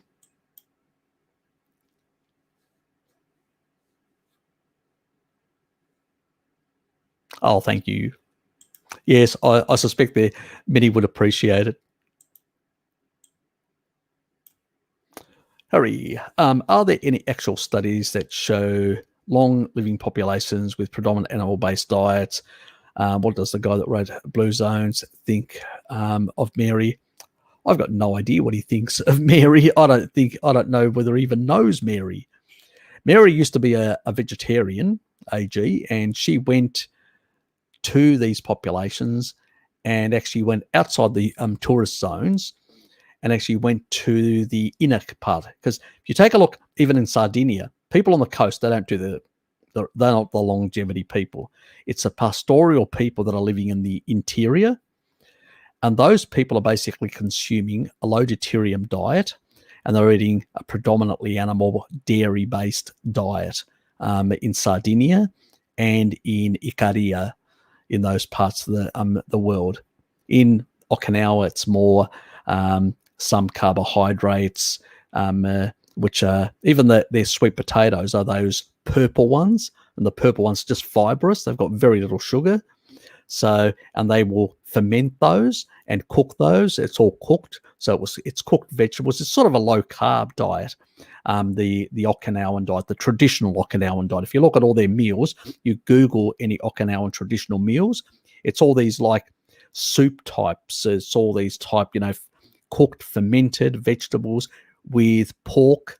Every dish has got pork. They usually have a saying, we start the day with pork, we end the day with pork in Okinawa. And so that is the sort of traditional food that they actually consume. It was a sort of a low-carb, pork-based diet, primarily, a bit of fish, but primarily pork-based. And even Japanese, they are very different from the Okinawans in terms of especially nowadays, but even back then, they were very different. But she actually went outside the tourism areas into the inner parts of those islands and looked at the local population. And after seeing these old people, she went to a village in the inner part where there was this old lady that was very old in her 90s, and she basically had a little restaurant and she was serving different meals of organ meats, which is very traditional in the rural areas of Greece, even to this day. I experienced that in Agrinion on the west coast, which is a sort of a small town, a small sort of city of, it's probably got now over 50,000. It had slightly below 50,000 or close to 50,000 when I was a youngster. Agrinion, and there were just offal shops everywhere. And still, there are still people that eat that way. And that's how those populations pretty much consumed. And, you eat everything. But you don't have sugar. You don't have refined stuff, because you can only create those in factories. So it's very, very little seasonal foods, seasonal plants. I remember even in Greece back in the 70s as a youngster, I mean, at the end of the year is when we saw all the melons and the watermelons, when we were able to buy them. And they were only available for about, 2 months. That was it. And then the season was over. And we just used to pig out. They used to come through. There was like where I lived in the old neighborhood, there used to be this little farmer's market, and they used to come through and they would sell this sort of produce, or on the side of the road. Or there'd be truckloads that would come through the city saying that they've, like a farmer would have his own truck, he'd drive it through the city and literally sell people watermelons, and it'd be seasonal. There's no refrigeration that's cost effective. I mean, big supermarket chains can do that. They can use refrigeration as cost effective methods. I mean, nowadays, everybody goes and buys watermelon all year round in Greece in the supermarket, because they can, because of refrigeration. But back then in the 70s, in the rural areas, there was very limited refrigeration capacity. Beyond somebody having a fridge at home, that was it. So it was seasonal, and that was it. People have changed radically the way we eat nowadays. It's all year round. And at least back then, people were also getting out in the sun. They were outdoors all the time. So even if you're having high deuterium foods, you're deuterium depleting because you're out for quite a few hours. And you weren't consuming seed oils and crap like that. See you, Harut. Good to see you here, mate. Thanks for staying for a while. Yeah, I'm a bit slow on the actual stream today, getting back into it. If you ask something, I will answer it, and then you can always look at it when you get a chance. So, yeah. So basically, all of the actual Blue Zone stuff is just nonsense. People going in there and actually asking questionnaires without knowing how they do that. The other thing is you have to understand is in Greece, when we actually use the word meat, we mean beef. Not lamb, not pork, not chicken. We mean beef. So when you put on a questionnaire the word kreas, most people say, well, we don't eat kreas. We eat lamb, we eat pork, we eat this. And those questionnaires just say meat. And then they say they didn't even have for dairy. There was no area there for dairy, like cheese and stuff like that. And it was plants. And so those people say, oh, yeah, I eat these plants. I don't eat any meat and all that. And so you've got a study that's actually completely skewed. But if you basically were to go and ask them in Greek, what do you eat? Or go to their restaurants in those little villages in the interior of the island of Ikaria, you'll be shocked. And that's because she thought that as well. And then she went to the islands. She wanted to go and do her own research. And she was shocked. She realized that these people eat a very highly carnivorous diet. And that's when, because she was having health problems as well in that time. And then she shifted. She started eating like the locals, eating a more animal-based diet and dairy and stuff like that. Eventually, she introduced some of those things in over time because she was still having, leaky gut, a whole lot of issues. But she turned her health around, and she was shocked. And she couldn't understand, how can the studies say one thing and the locals are eating something completely different? There's a disconnect here between the researchers and the locals. And she just couldn't understand it. And then she started doing research into the studies, how they are designed, and are they culturally sensitive? Are they taking into consideration cultural considerations? How do people name things? the nomenclature, the terminologies. And she realized, one, they didn't cover all the food groups that these people consume, and two, they didn't understand culturally what the word meat, how it translates into Greek, that it means beef. And they missed all these other animal foods because of that mistranslation. See, I know that because I'm culturally connected to Greece. I went to high school there.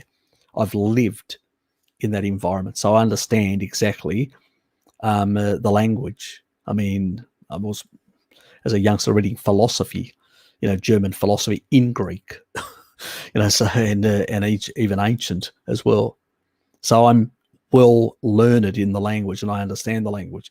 But somebody from an outside that doesn't have the cultural sensitivities or the understanding of the language can really just, even questionnaires can be completely and utterly fucked in the way they're put together. They're poorly put together as it is, and they don't really cover every single food. It's sort of, is it a plant or is it meat, basically, where people in different cultures do use other words differently, and the meanings of words have different meanings. They don't mean the same things. They have specific words for certain things, for certain types of animal foods as well. And yet, if you're not nuanced to the culture, you're going to miss a whole raft of foods that they normally eat. So, see you, Lukey. Yeah, so I mean that's the the blue zone research is just garbage, basically garbage in, garbage out. Very poorly done and culturally insensitive because and that's why they miss so many things. G'day, Bruce. During exercise sports activity, when one's thirsty, their body indicator to consume water, or is the body saying more fat consumption is needed? More fat. It's actually more fat, because if you look at the tribal populations, Mary went out with a couple of people, and they were basically just hours out there in a savanna type environment with so-called no hydration, because they were fat adapted and they were basically using their own fat, their own body fat. There is a rate limiting effect like your enzymes. So if you lose a bit more water, like you physically, and she noticed that when they were in the physical hunt, before they got into it, they actually went and grabbed these leaves, some of them, and actually took water out of the leaves and consumed it. But that's low deuterium water because of photosynthesis. That's actually as low, and some plants even lower than actual fat itself. So you can actually, you look at tallow. Tallow has about 120, 130 is a safe area, which is what olive oil is. Tallow is about 124, can be lower, down to 120 odd if it's grass fed.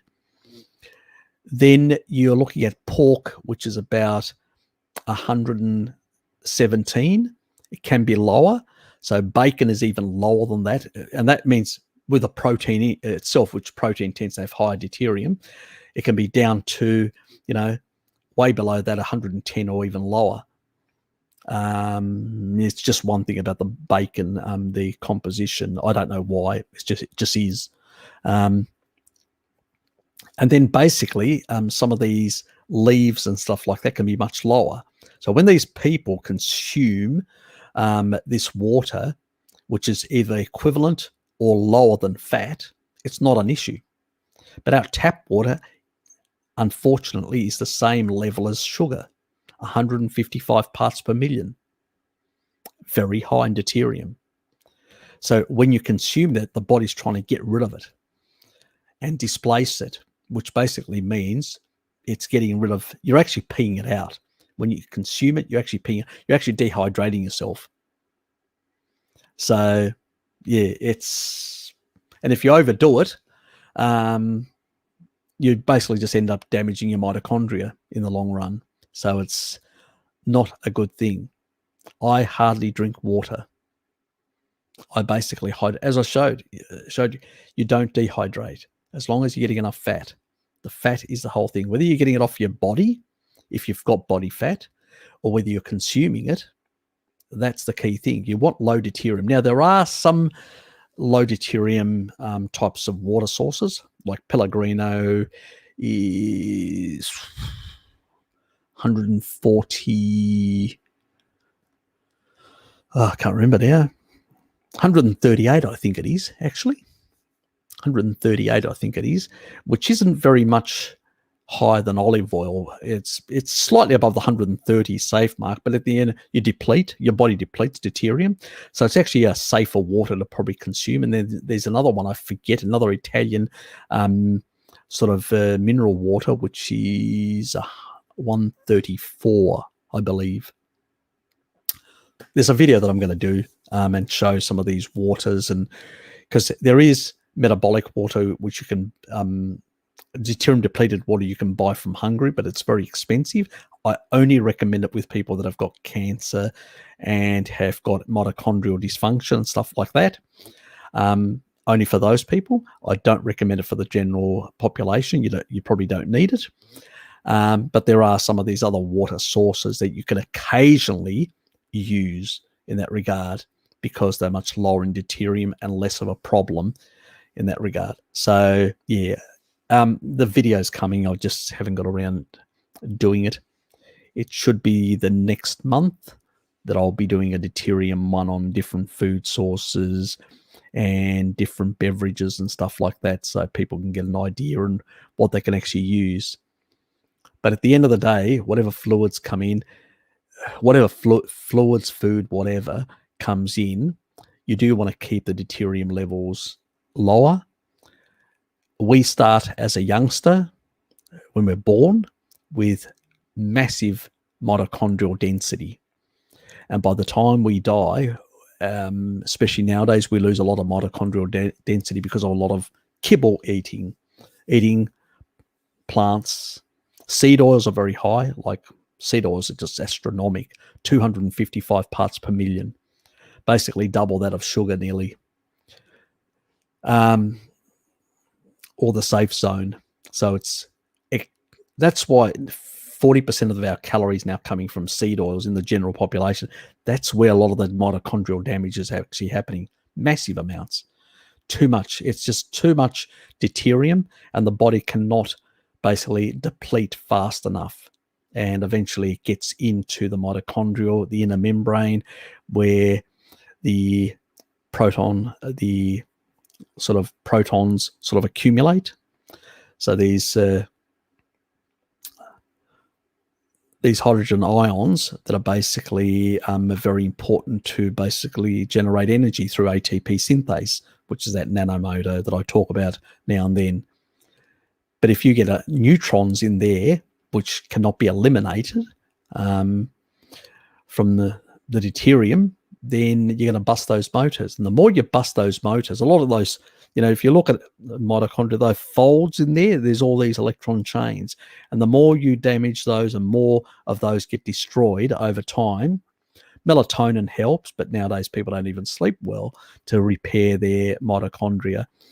But if you're overloading it and damaging it a lot, in the long run, you will basically be very, very sick and very weak and not have enough energy to repair yourself. And so you will suffer the consequences. So, all those people that are guzzling 8 glasses and 10 glasses of water are just destroying their mitochondria, because they're usually also carb loading as well. Not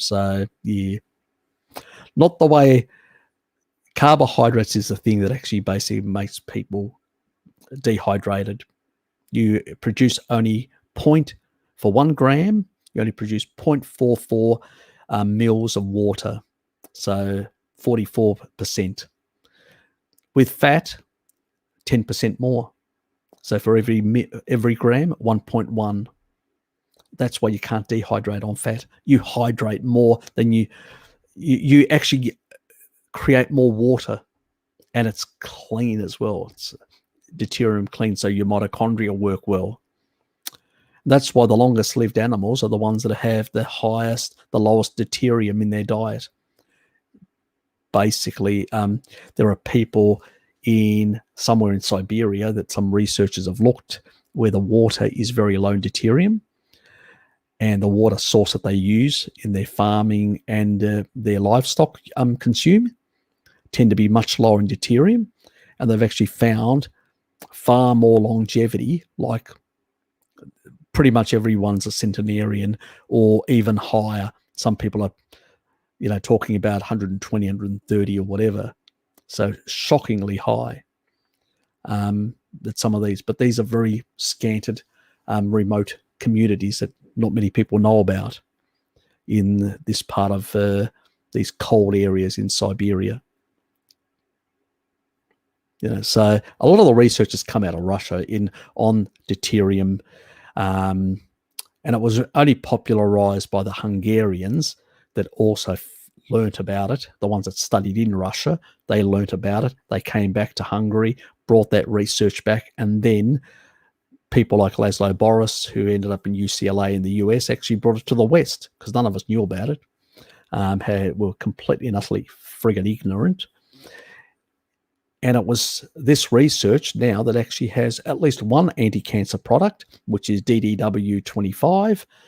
It's used as a veterinary anti-cancer treatment. So you actually you provide this water, deuterium depleted water, to the dog, and you reverse its cancer. And they've actually, I think I've shown a video of the sort of the reversal of the dog's cancer, like in the facial area, the specific dog that I was showing.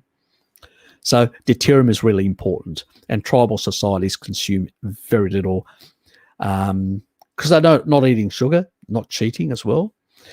They basically don't dehydrate themselves, so they're more on fat, which maintain good hydration, and they don't need to drink water. So you don't see tribal people drinking water. Even in the past, you asked older people like my father or people like that, they didn't drink a lot of water. They just didn't. Compared to today, people are just consuming far too much carbohydrates. And when you drink too much water, like you get into the sports drinks and stuff like that, you end up basically dehydrating yourself and making you want more. But the reality is you could clench that thirst by just consuming more fat, and your body will thank you for it in the long run. Anyway, Harry, can you share your experience with a bypass surgery, taking aspirin, any types of blood thinners? Yeah, I did take aspirin for about a year. How do you assess your progress in that matter? None of that. Statins for a year. But I was a bit smart. I looked at the Japanese research, and they actually recommended Coenzyme Q10, which is important for the electron chain. So between complex 1 and 3, there is a CoA, which requires an enzymatic stage, which for the sort of the transfer, the NAD type transfer of the electrons along the chain. And that is the cofactor is coenzyme Q10 for that. That is why statins are a mitochondrial, because they block cholesterol production, but also they block further down coenzyme Q10 production. So that's why they're a mitochondrial poison. So that sort of stuff. And so I was aware of that in the early days. I mean, at the time I was doing a a high-fat Mediterranean type diet, my dad's type, because I lived with him for a while. I wasn't really up to date with a lot of, the different low-carb communities or anything like that. I was looking at other research, just PubMed and stuff like that, and trying to find out what the different countries were doing when it came to statins and other things. So I was very much down the medicalized MD type thinking at that stage. And it was only when I found that they really weren't coming up with solutions that I started branching out, so to speak, and eventually got into the paleo. And then from there, we're talking about 10 years ago, paleo community was very big, got into the paleo community, then eventually the low carb community, because I do love dairy, and the paleo community very hostile to dairy, and I just thought that it was just nonsense. If you don't have, if you've got lactose persistent genes, not a problem. People have been consuming in the past and never had these problems, so I couldn't really subscribe to that logic. But aspirin is a problem. Aspirin has some benefits in some people. In my case, it doesn't seem to cause any negative problems. My genetics seem to do okay with aspirin to some extent. Some genetics are more problematic. But it does have a negative effect also in the lungs. So it's not something that I would recommend people take long term in that regard. Now, the natural bark extract that aspirin is sort of mimicking, that probably is less problematic in that regard. But my approach was a bit different, going down and trying to finding out how to go ketotic and using higher doses of. I also found about some genetics that I have that affect my choline synthesis, and so I had to take choline as well to basically support the methylation pathway to reduce homocysteine levels, and pretty much in MK, menaquinone 4, which is the K2, to get all the calcium out of the soft tissue into the bones. So I did all those sort of things, and breaking down fibrotic tissue, both in the liver, because I had fatty liver, and some fibrotic tissue in my lungs as well, in my heart, in all these sort of different organs. Doesn't surprise me. I was consuming a lot of seed oils and crap. And pretty much, in the last decade, a lot of that sort of reversed quite a bit. In my heart, 100%, no scar tissue. In my liver, similar. In my lungs, I still have a bit. I had major, and I was scared about cancer in my left lung, but now my last test was about,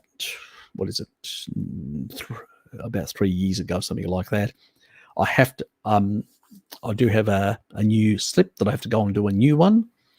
So I'll find out whether it's completely gone or there's still a bit. There may still be a bit, or I may be lucky and completely reversed all the scar tissue in my lungs.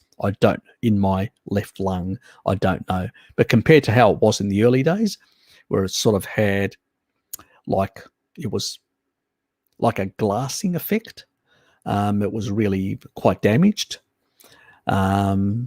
Probably, because of the damage in the liver, I was probably generating massive amounts of, matrix metalloproteinases, collagen degrading enzymes, doing a lot of this damage. So yeah, but that's sort of been arrested now. But I will do a video in the future. It's one of those things on my surgery and all that sort of stuff. I do have some pictures and all that. I'm still, I've sort of put I don't want to live back those memories. I don't want to bring those memories forward to my thinking, because I'm very positive. I was very negative then. So that's probably one reason why I've sort of put it in the past. But I will talk about it, whether I show any photos or whether I haven't decided yet. But at some point I'll put something together. Oh, yes. You could be a Texan cowboy. A rustler. A milk rustler in this case. Yes.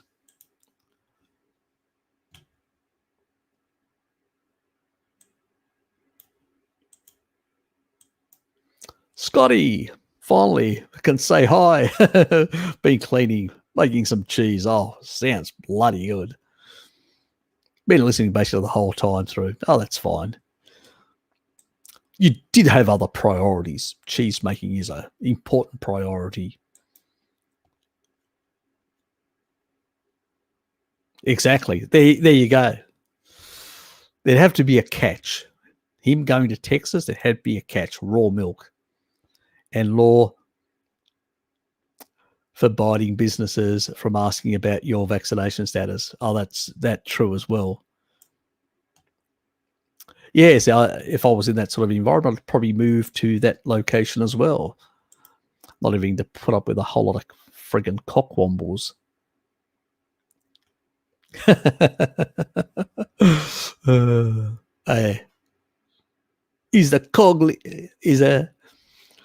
The Don is the Don of milk wrestling.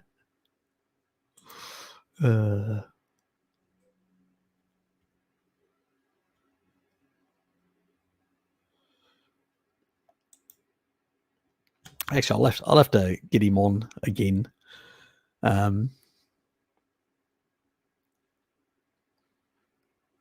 As a while back, I said because we were going through a period where there was a lot of things that people were doing, like Loki has been doing a lot of his work, and that's taking more of his time. So he's building his career, and then Jared, he's helping out his partner, doing a lot of. They've got their own businesses, and he's helping her build up the business.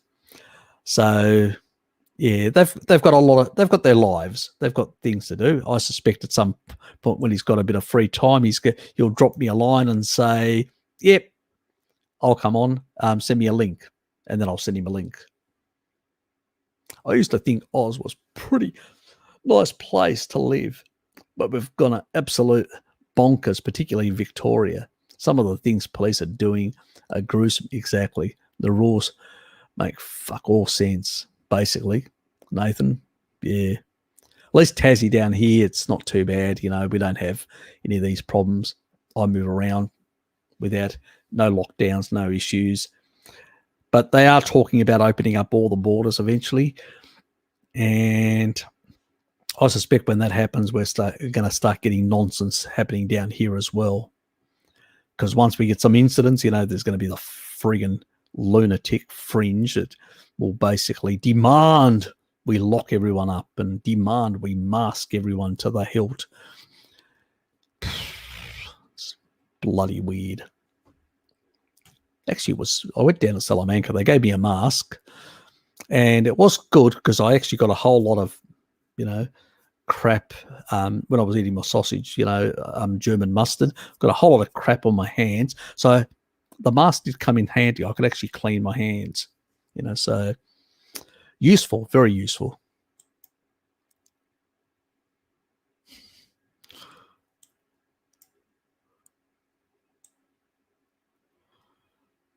Yeah, it's the only place down here we've got zero incidents, absolutely zero incidents. There's not even they've got to be masked if there's over 1,000 people. Salamanca's dead because there's not any tourists or anyone. And on top of that, it's the only place that that mandates at the Hobart City Council, which is fucking woke as down here. It's the only council that's woke in Tasmania. It's probably because there's too many mainlanders that moved down here and brought their wokeness with them. Oops. Did I offend people? Probably. I don't give a shit. I think my 23andMe said that I have more DNA than 42% of other customers. Curious that information I can extract from this. Doesn't really mean anything. I've actually got even higher than you. What was mine? Let me try and remember what my Neanderthal status was.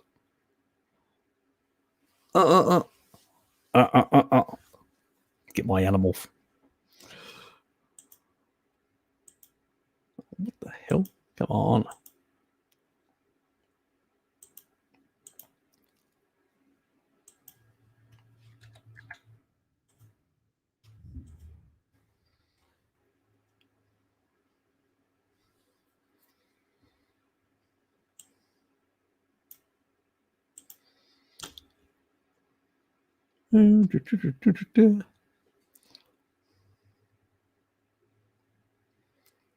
I think I outdo you in the hairiness department, mate.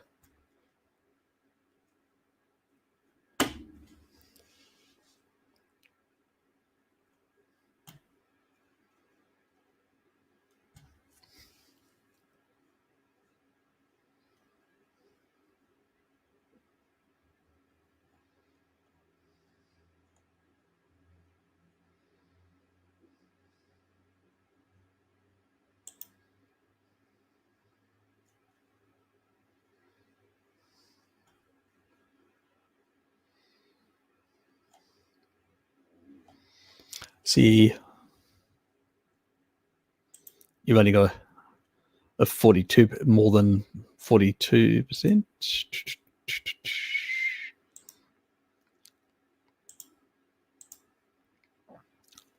Check out mine, 81%. Hey, Harry, you have more than Neanderthal DNA than 81% of our other customers. Told you. I've got double what you've got. I've still only got, what is it?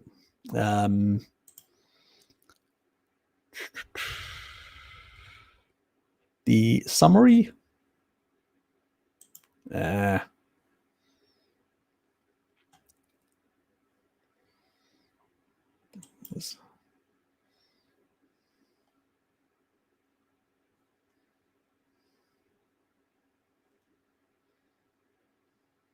I think it's on the, yeah, there you go, under the summary. I've still got only less than 2%. So there's between 1 and 4% of what people usually have. So mine is basically less than 2%, which somewhere in the middle ballpark between the high end and the low end of what people have in terms of Neanderthal DNA. So I'm somewhere in the middle in terms of the stuff. It's usually up to 4%. But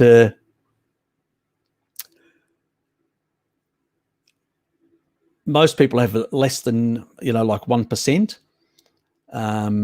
So I've got nearly 2%, which sort of puts me up to nearly the 81% higher than so I'm sort of in the 19% of people with higher Neanderthal, where you're below. So I'm more hairy than you. A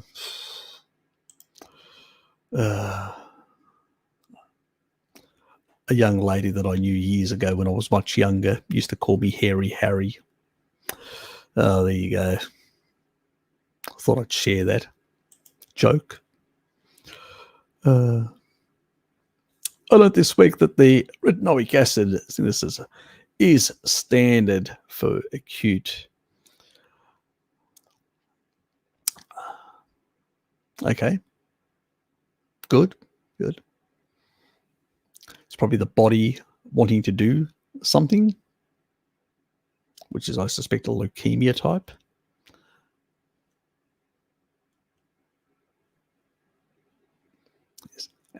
So the reason why the body will synthesize,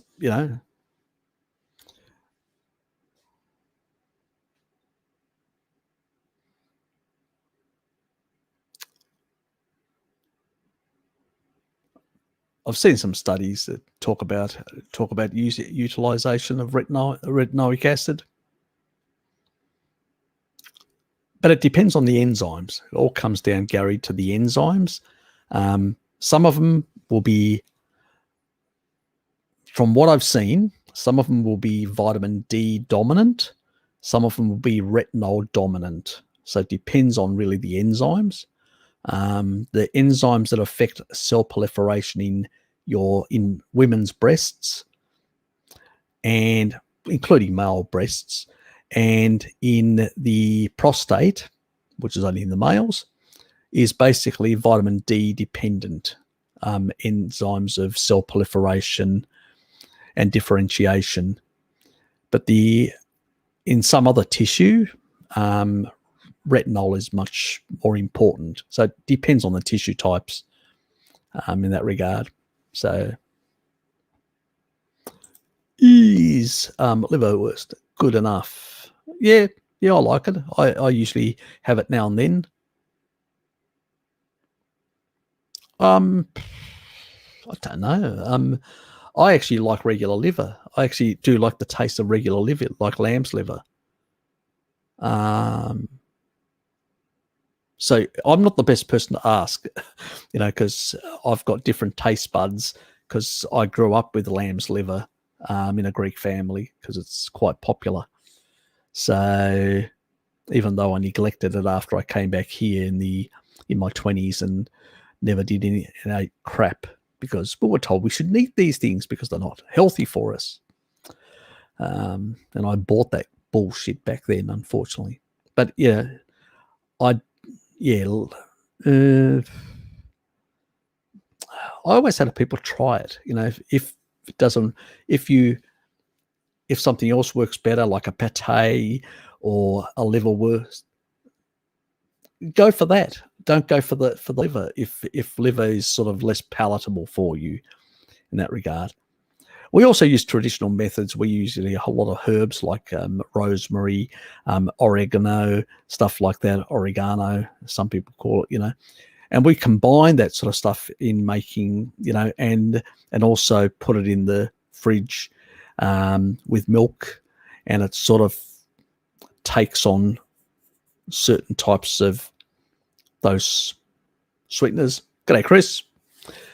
Yeah, so it changes the flavor, and then I cut it into strips and actually bake them. And if you bake them enough, they lose a lot of the moisture, so you will lose some of the micronutrients, but they're really tasty. They're like a snack. So there's different ways of doing stuff in that regard, and giving them different flavors.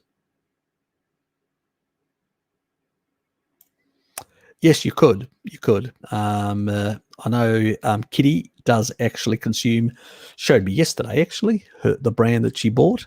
So she does consume, and that's an option. That is an option. So thanks for that.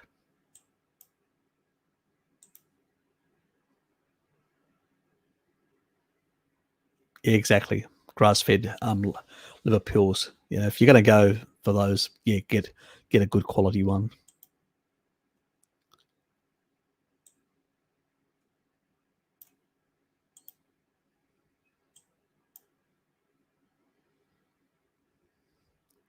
Well, just got out of the sauna. Took the alpha lipoic acid first. Sounds good, mate. Sounds good.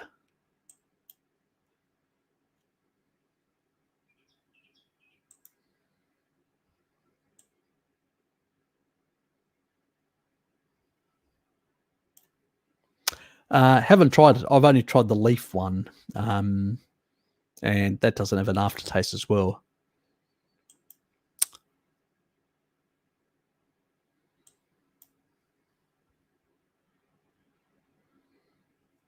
Yeah, I actually use that brand as well they actually have like a bone broth concentrate as well. So if anybody wants a bone broth concentrate, this company in Australia, Best of Bones, has a bone broth concentrate. So you can actually just use a scoop and put it into, let's say, a soup, or you're cooking something, and you can add it into a scoop of bone broth type thing. So they have a really nice product as well in that regard, a number of things. So do check them out.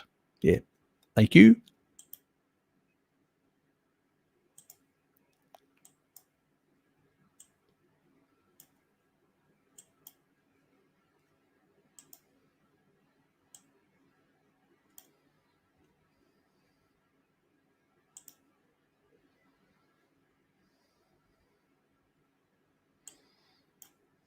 I'm a more regular tuna person than a sardine person.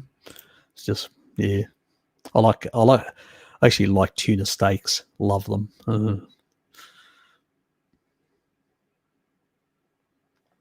But I do try and get my meat, my fish on the waterfront in Hobart. It's not always practical for most people. Sometimes if I can't get tuna steaks, I will go and buy the snap frozen stuff. So, which is wild caught, snap frozen. And that's another option. You know, there's also from Argentina, there's a number of snap frozen varieties of fish that come from there, and they're all wild caught. So that's pretty good as well, a source that I find. Because it's easy, I can just throw it in the fridge. So deep fridge, and if I can't, you know, I go down to the waterfront, there's nothing there. I go, okay, I'm just going to go and go to my fridge. I've got it there. I can use it. We're pretty lucky down in Tassie and all that.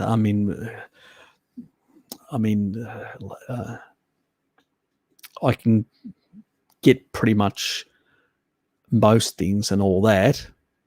And I mean, Hello Kitty, actually, she got me some stuff as well. So scallops and stuff like that, which are just from Margate from the south. At a very good price, cheaper than the actual supermarket, with still the roy on it. So that it's not deroyed, because a lot of the other stuff, it's all deroyed. They take the roy off. You know, it's an important part of nutrients. It's annoying.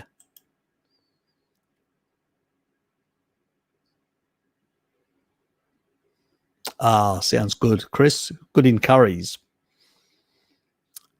G'day, Tero.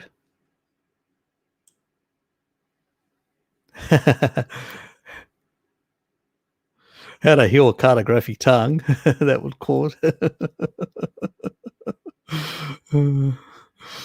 Can't help you there. I haven't solved my own cartographic tongue lashing.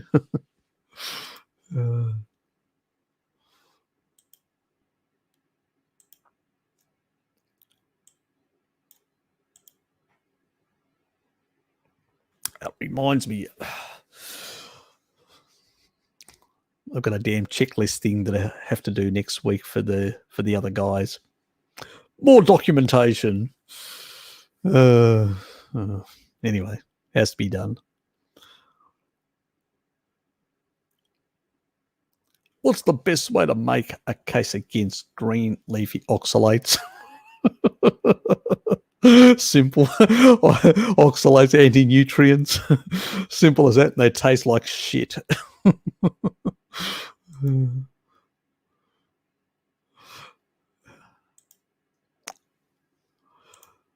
Yes.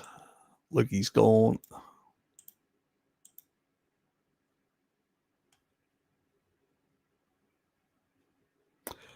Thanks, mate. What do you think? There would be a problem with eating a lot of lamb's hearts? Nah, I can't get them very cheap.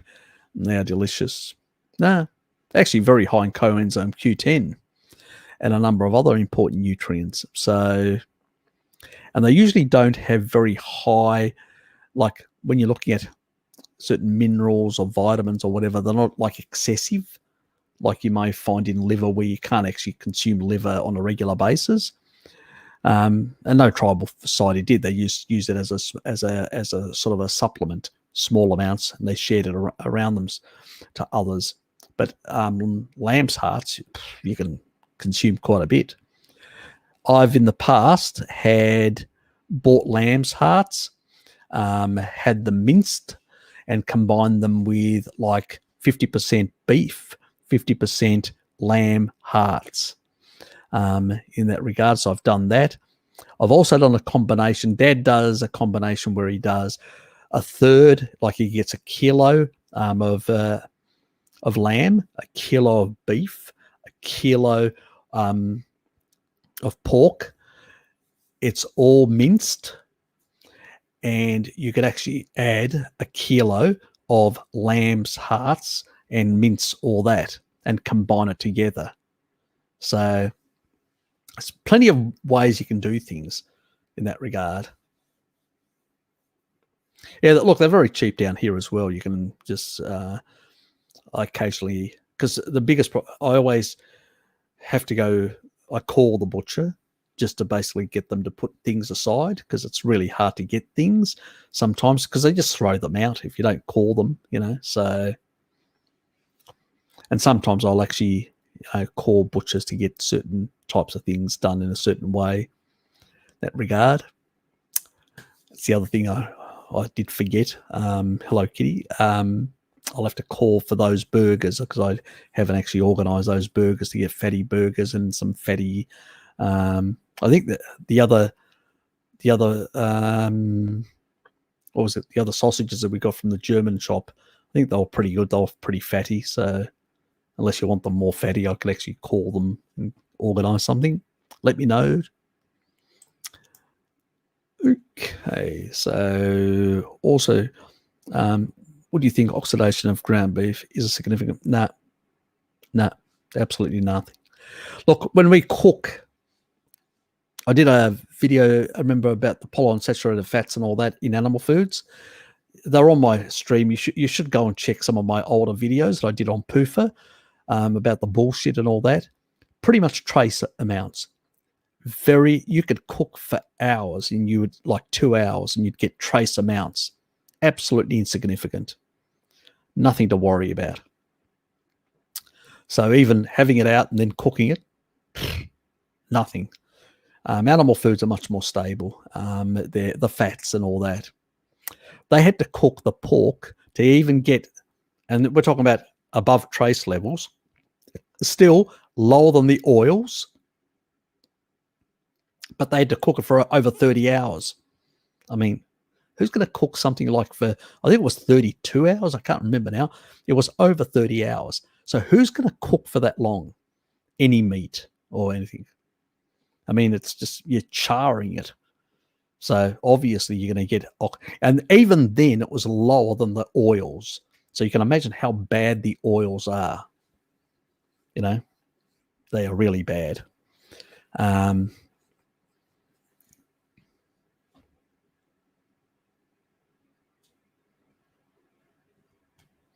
But what else? I would also consider, let me just give me a sec. I will actually find the sort of the video. Hold on, I'll just go to my quickly. YouTube,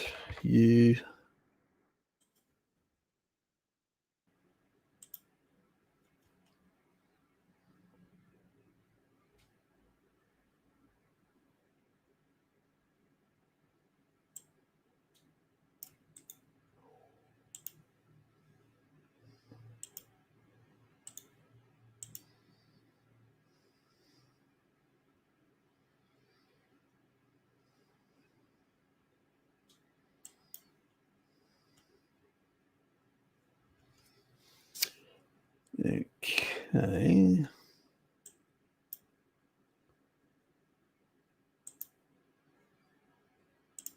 So, come on. Videos. And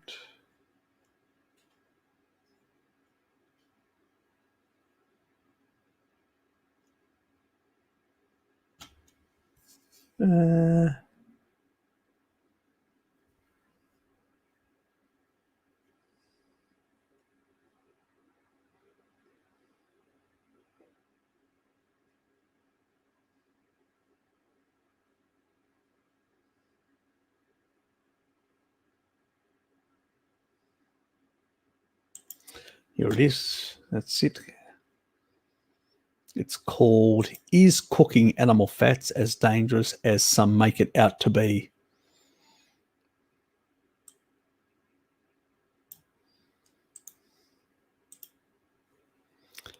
And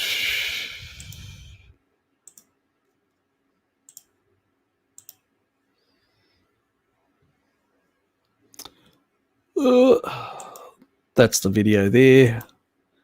And I'll place it in the stream So that's the link for it. So when you get a chance, go and check it out. And it shows the studies and shows the information, all that sort of stuff. So, yeah. And you'll get the background story about a lot of these myths that people continue perpetuating out there. Anyway, any tips on keratosis pilaris? Basically, it's a skin thing. So retinol and MK4 and niacin. So basically, pork is high in,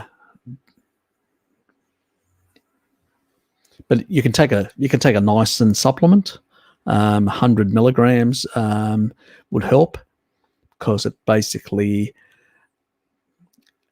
the other thing that is very important is you getting enough of the fat soluble vitamins, because it is a matrix metalloproteinase problem. Some people produce far more in their liver than others, and it can be expressed in the tissue. So you can actually get all these growth type bumpiness on your skin.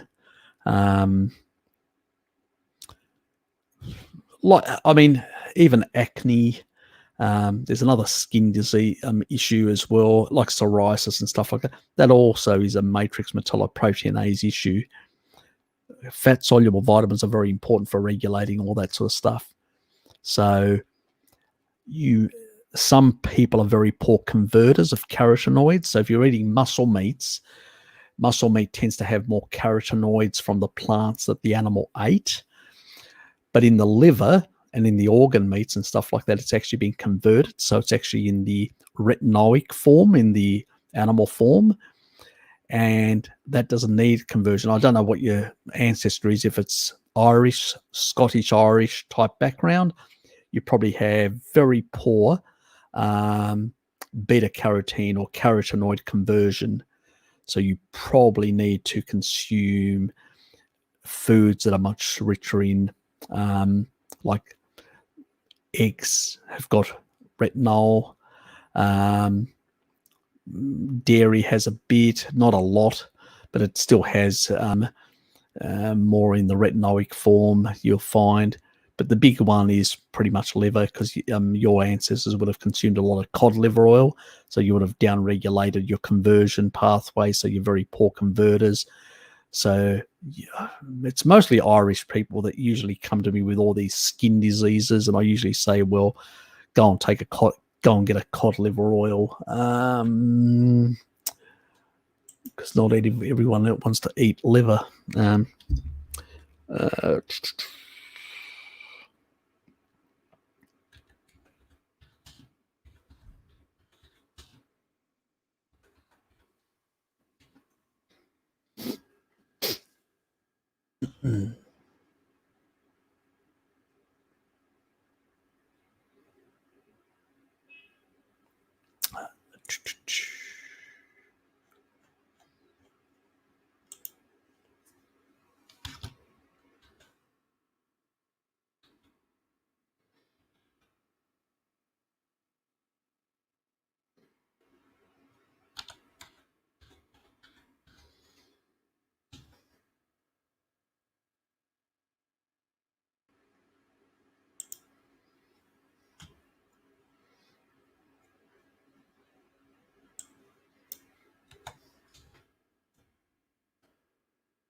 Now, I don't know where you are, Spencer, which this is the cod liver oil, the only one that I'd recommend, the Rosita one. There's a UK site as well. There's the US site. Hold on. They should have a site map on there.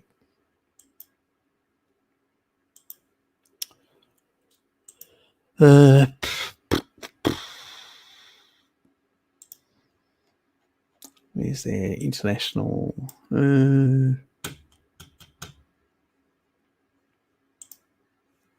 Oh, bear with me.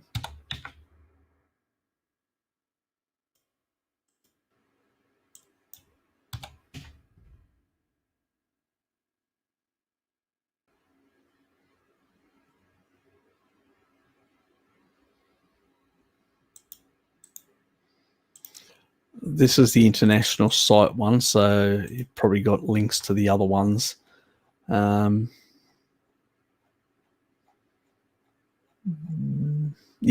that's right. Right at the bottom, you'll have basically share this.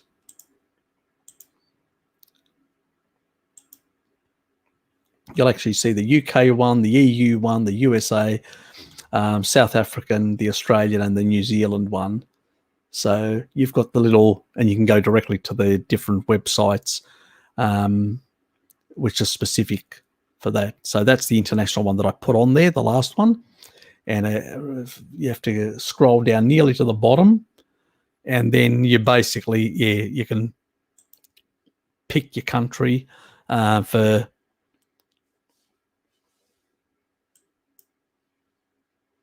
But, the cheapest way would just be to eat a bit extra liver and some eggs every day and save yourself a whole lot of money, personally.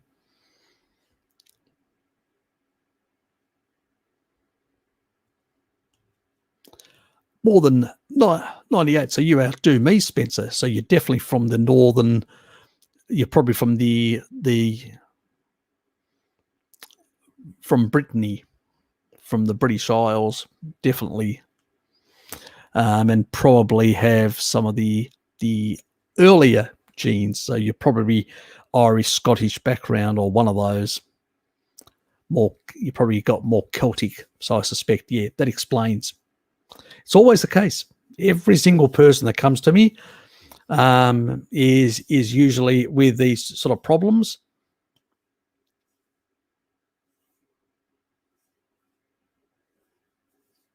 Yeah, look, Icelandic people, Hyatt,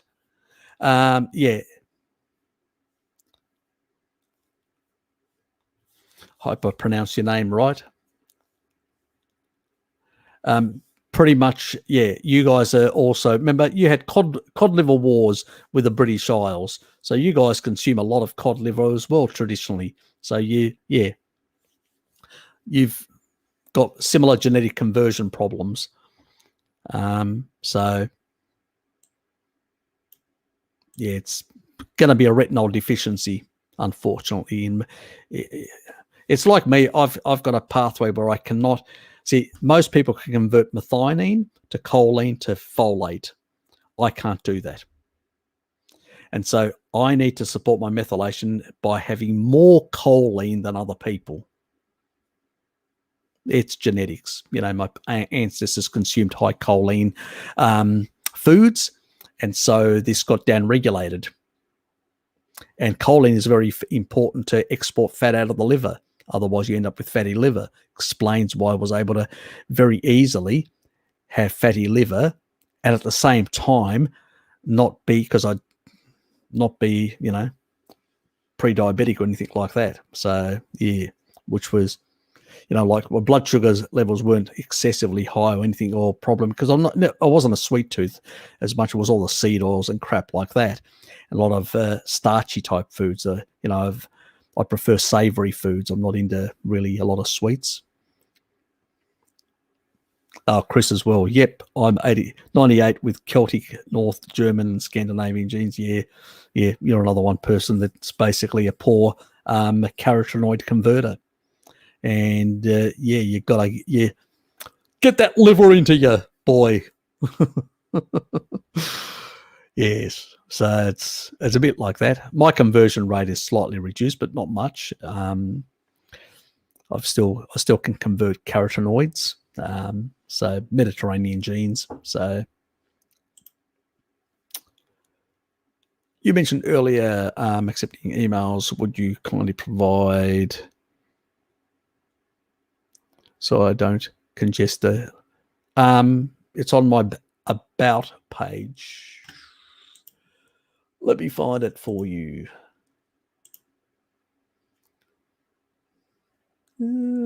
About. So I can just click on it and get it immediately. I don't have to do all that other funny thing, the little security thing. There There's the email. Anyway, at church today, yep. I think we covered that earlier. Yes, about, yes. You're masked. Were you muzzled as well? Since high intensity weightlifting sprinter increase mitochondrial density, would this be one mechanism to offset mitochondrial damage caused by high carbs, high deuterium consumption? High carbs and high deuterium are going to damage you. None of the exercise, sports, or anything like that can reduce it. The only thing that can reduce is your body has certain amounts of enzymes that can reduce, that can do deuterium depletion, and it's a rate limiting. So you give it more, it's going to damage nanomotors. You give it, you're below that threshold, it can cope.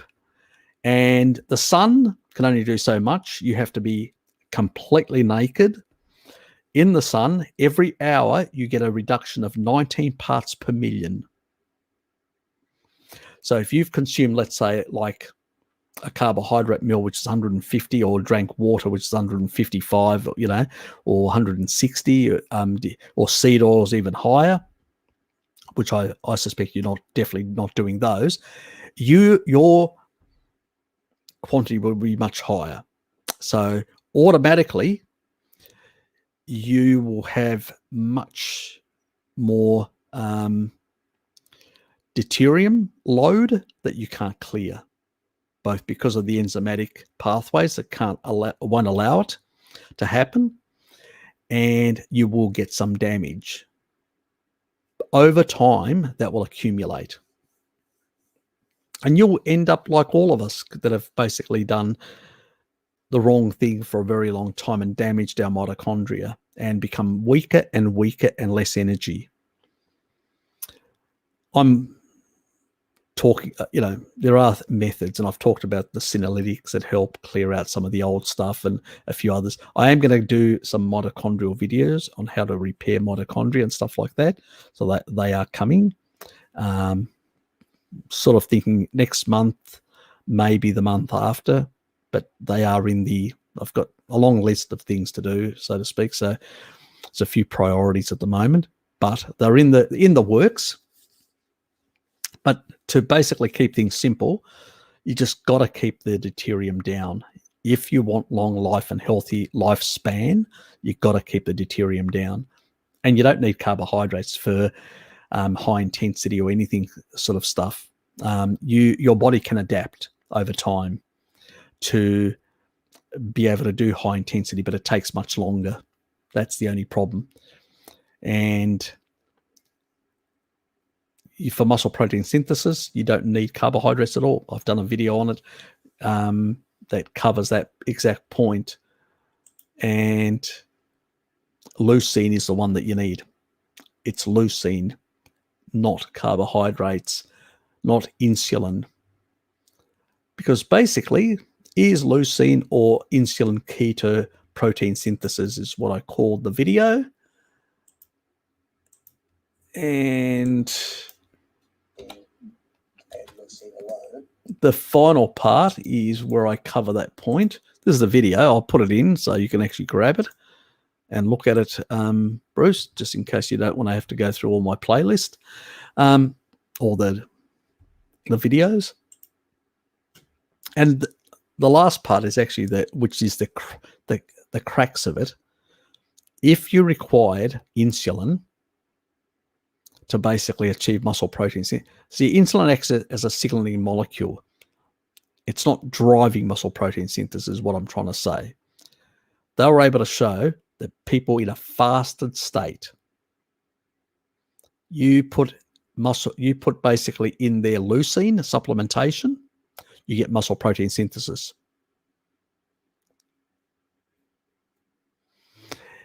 And like the people that were fasted were down here. The people that were on protein and the leucine supplement were here. And the people that were fasted, that means glucagon was higher, the insulin to glucagon ratio, 0.8. That's in a fasted state. You've got less insulin, more glucagon, and it's like that. And basically, this is the one group. That's the other group down here. And the fasted one with leucine was nearly as high as the other one with protein. Because when you're fasting, you go through a pulsatile effect of autophagy. You break down crap, you release it in the bloodstream, a whole lot of amino acids. Your autophagy gets switched off. IGF-1, mTOR, all these rise a bit, and even insulin rises a bit as a signaling molecule, and then the leucine will drive if you've got it in the system. Otherwise, it just sits, circulates, gets used slowly. But you can drive far more muscle protein synthesis just by adding leucine supplement, and it's in the study. That's a definitive one where even in a fasted state, you put in leucine. You put somebody on a zero, and I talk about zero leucine, like a zero leucine diet, you don't see that effect. Doesn't matter how much insulin, how much carbs in there or whatever, you do not see it. Leucine is driving muscle protein synthesis, always has been. You don't need carbs to build muscles. Simple as that. You could be fasted, and you could basically give yourself a leucine supplement and actually build more muscle than somebody eating carbs and very little leucine. So, like poor crap that some of the supplements out there that people use. Oh, yes. Aren't you a colourful character, Chris? Yes. ApoE. Oh, yes. Real caveman. Oh, exactly. Although I'm not particularly hairy. What happened? You mean you went to one of those salons and had yourself waxed? Oh boy, into the waxing now, are we? Is that your excuse? I don't have any. Back to the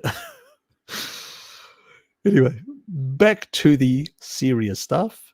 You got an ApoE E4, which does make you vulnerable to amyloid clearance. Just keep that in mind. You probably already know that. We've talked about it in the past.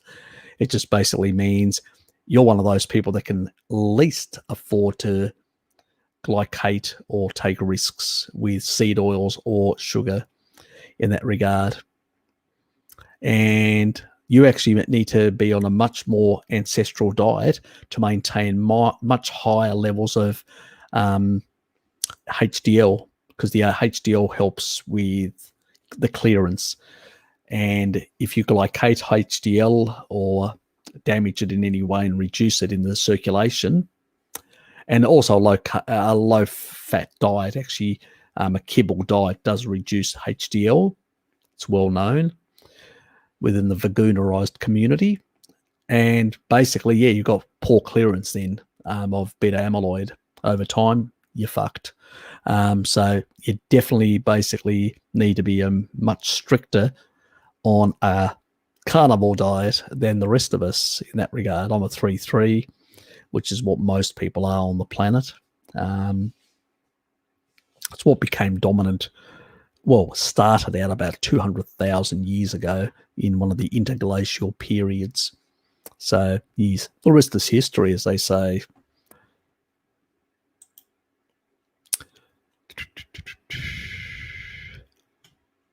I think I covered that earlier in my own peculiar way. Yes, the old boy has very good ideas, combining.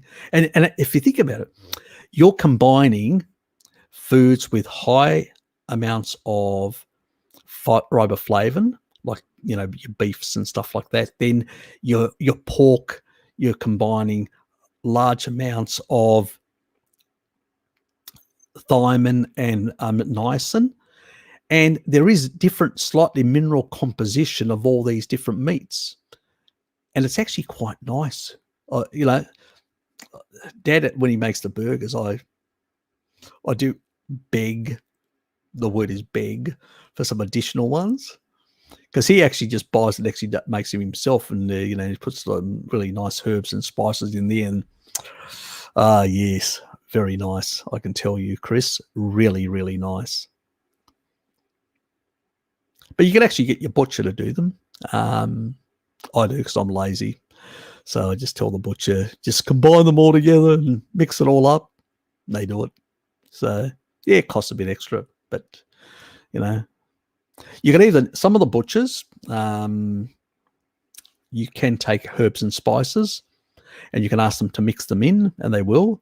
They'll charge you a couple of extra dollars, you know, to do that, but they can. So you can actually take your own herbs and spices mix and then just give them to them. They'll just put them in, mix it all up, and some of them actually you can actually pre-order, which is what I do because I'm really ultra lazy when it comes to cooking and stuff like that. And I get them to basically put everything that I want and the combinations that I want, and then I pick them up.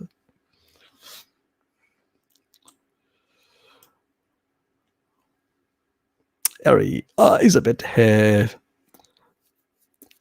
homogenized cream, cheese, heavy cream. It's not a good idea. Pasteurized is my cutoff. I do not recommend homogenized anything in the dairy type environment. I get, you know, pasteurized is the sort of the cutoff when it comes to like the Ashgrove cream that I get in Hobart, which is a Tasmanian brand. It's sort of the animals are grass fed, but they do pasteurize the cream, but it's not homogenized, just pasteurized. So it's that's about it. And the other stuff is I get the raw milk, which is, I've shown you guys, made by cow. So I use that primarily. And if I can't get any of that, sometimes I do buy a non-homogenized organic. Because the problem is with homogenization, I'm not so much concerned about the proteins. A lot of people get the proteins are, you know, altered or whatever. Nah. Your pH will break down all the proteins into amino acids. Proteins get completely and utterly denatured in your stomach from the acidity, and then they get rebuilt by enzymes.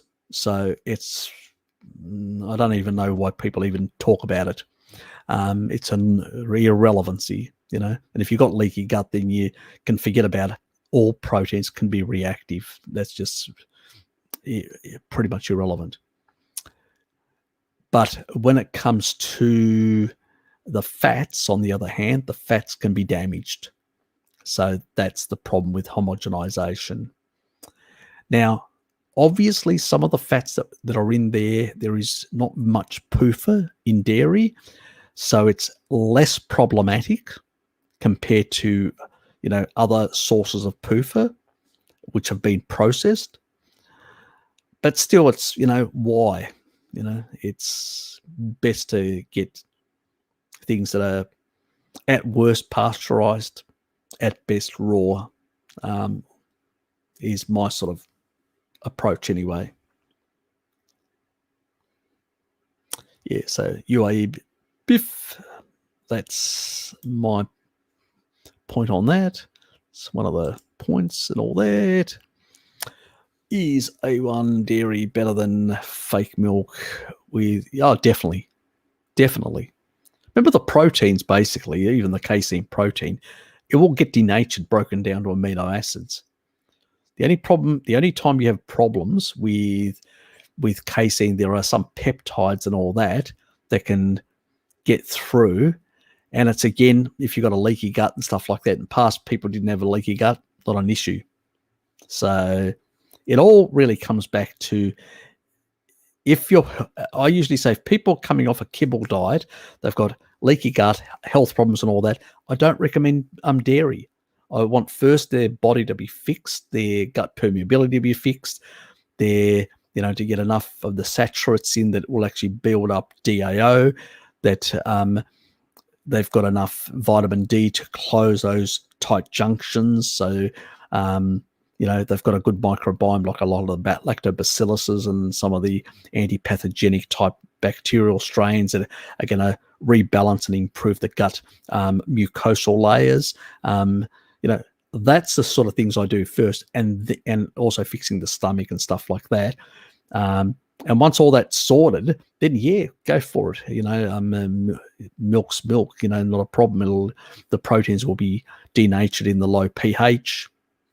It's a non-issue in that regard, and none of those peptides are going to get through anyway because there's no gut permeability. So young children, I would say stick to A2 milk with really young children because they've still, especially very young children, because they've still got some level of permeability. It's just the way they are. But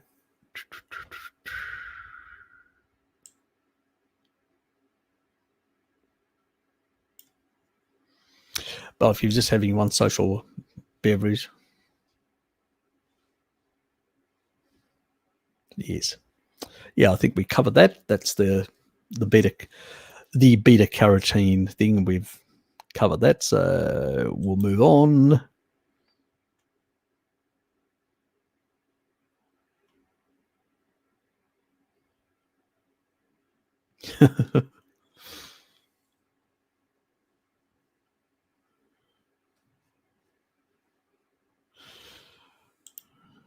I'm glad your mother didn't listen.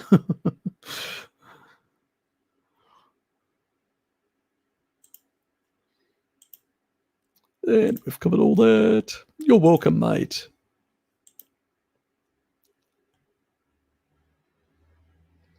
Yes.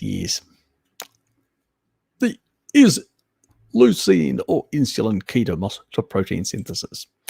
Very well covered by that chap, Roy. Yes. Like all of us. Yes.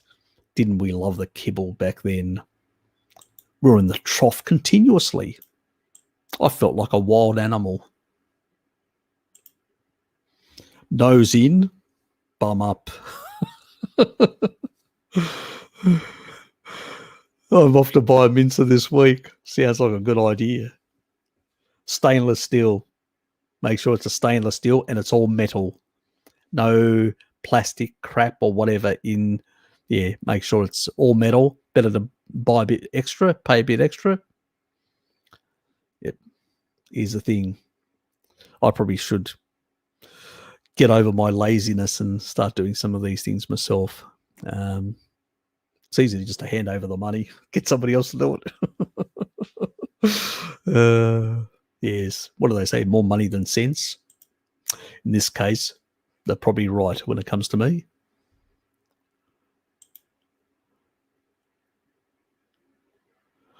You're welcome, mate.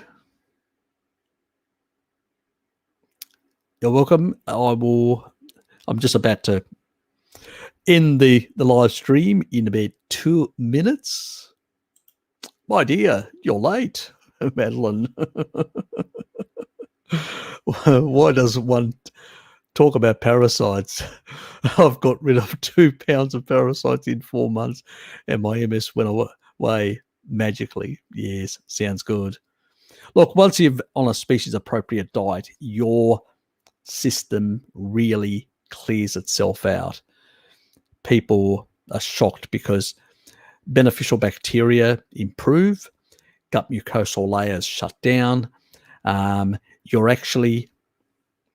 running bile through, because you're actually getting taurine, which is improving the acidity of your stomach, so you're absorbing the nutrients better. Then you're actually, from the meat, you're actually supporting the bile production because of the emulsification that taurine does. And pretty much there, it's a perfect system once you give it the right foods, and then the bile will actually come through the small intestine right down to the jejunum and actually then get recycled. It's a perfect, and cleanse that right through down to the colon, the entry of the colon. It'll cleanse the entire small intestine. No SIBO, none of this sort of crap or whatever. And that's the difference. It takes time, but you can actually add a few things and all that sort of stuff. Yeah, choline's very important also for liver function. It also, chlorine dioxide, enemas. I've never done that.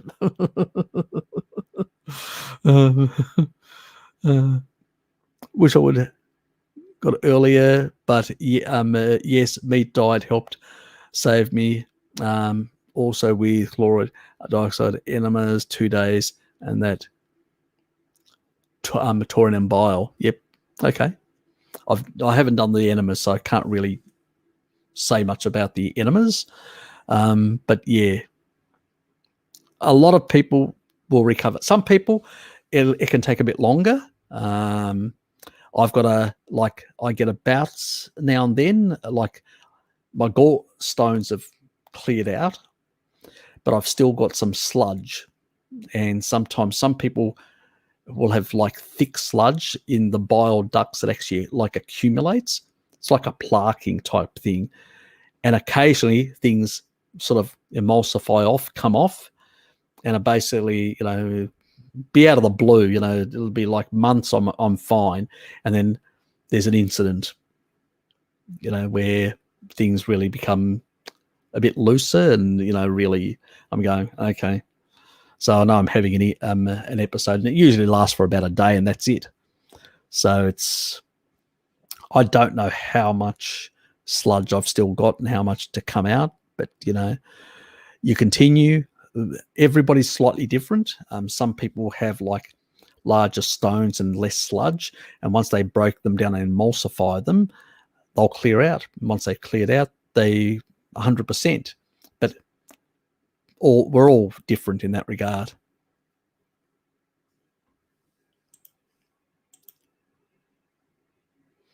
Yep, you're welcome. I'm about to pull the plug. Thank you for everyone and your questions today.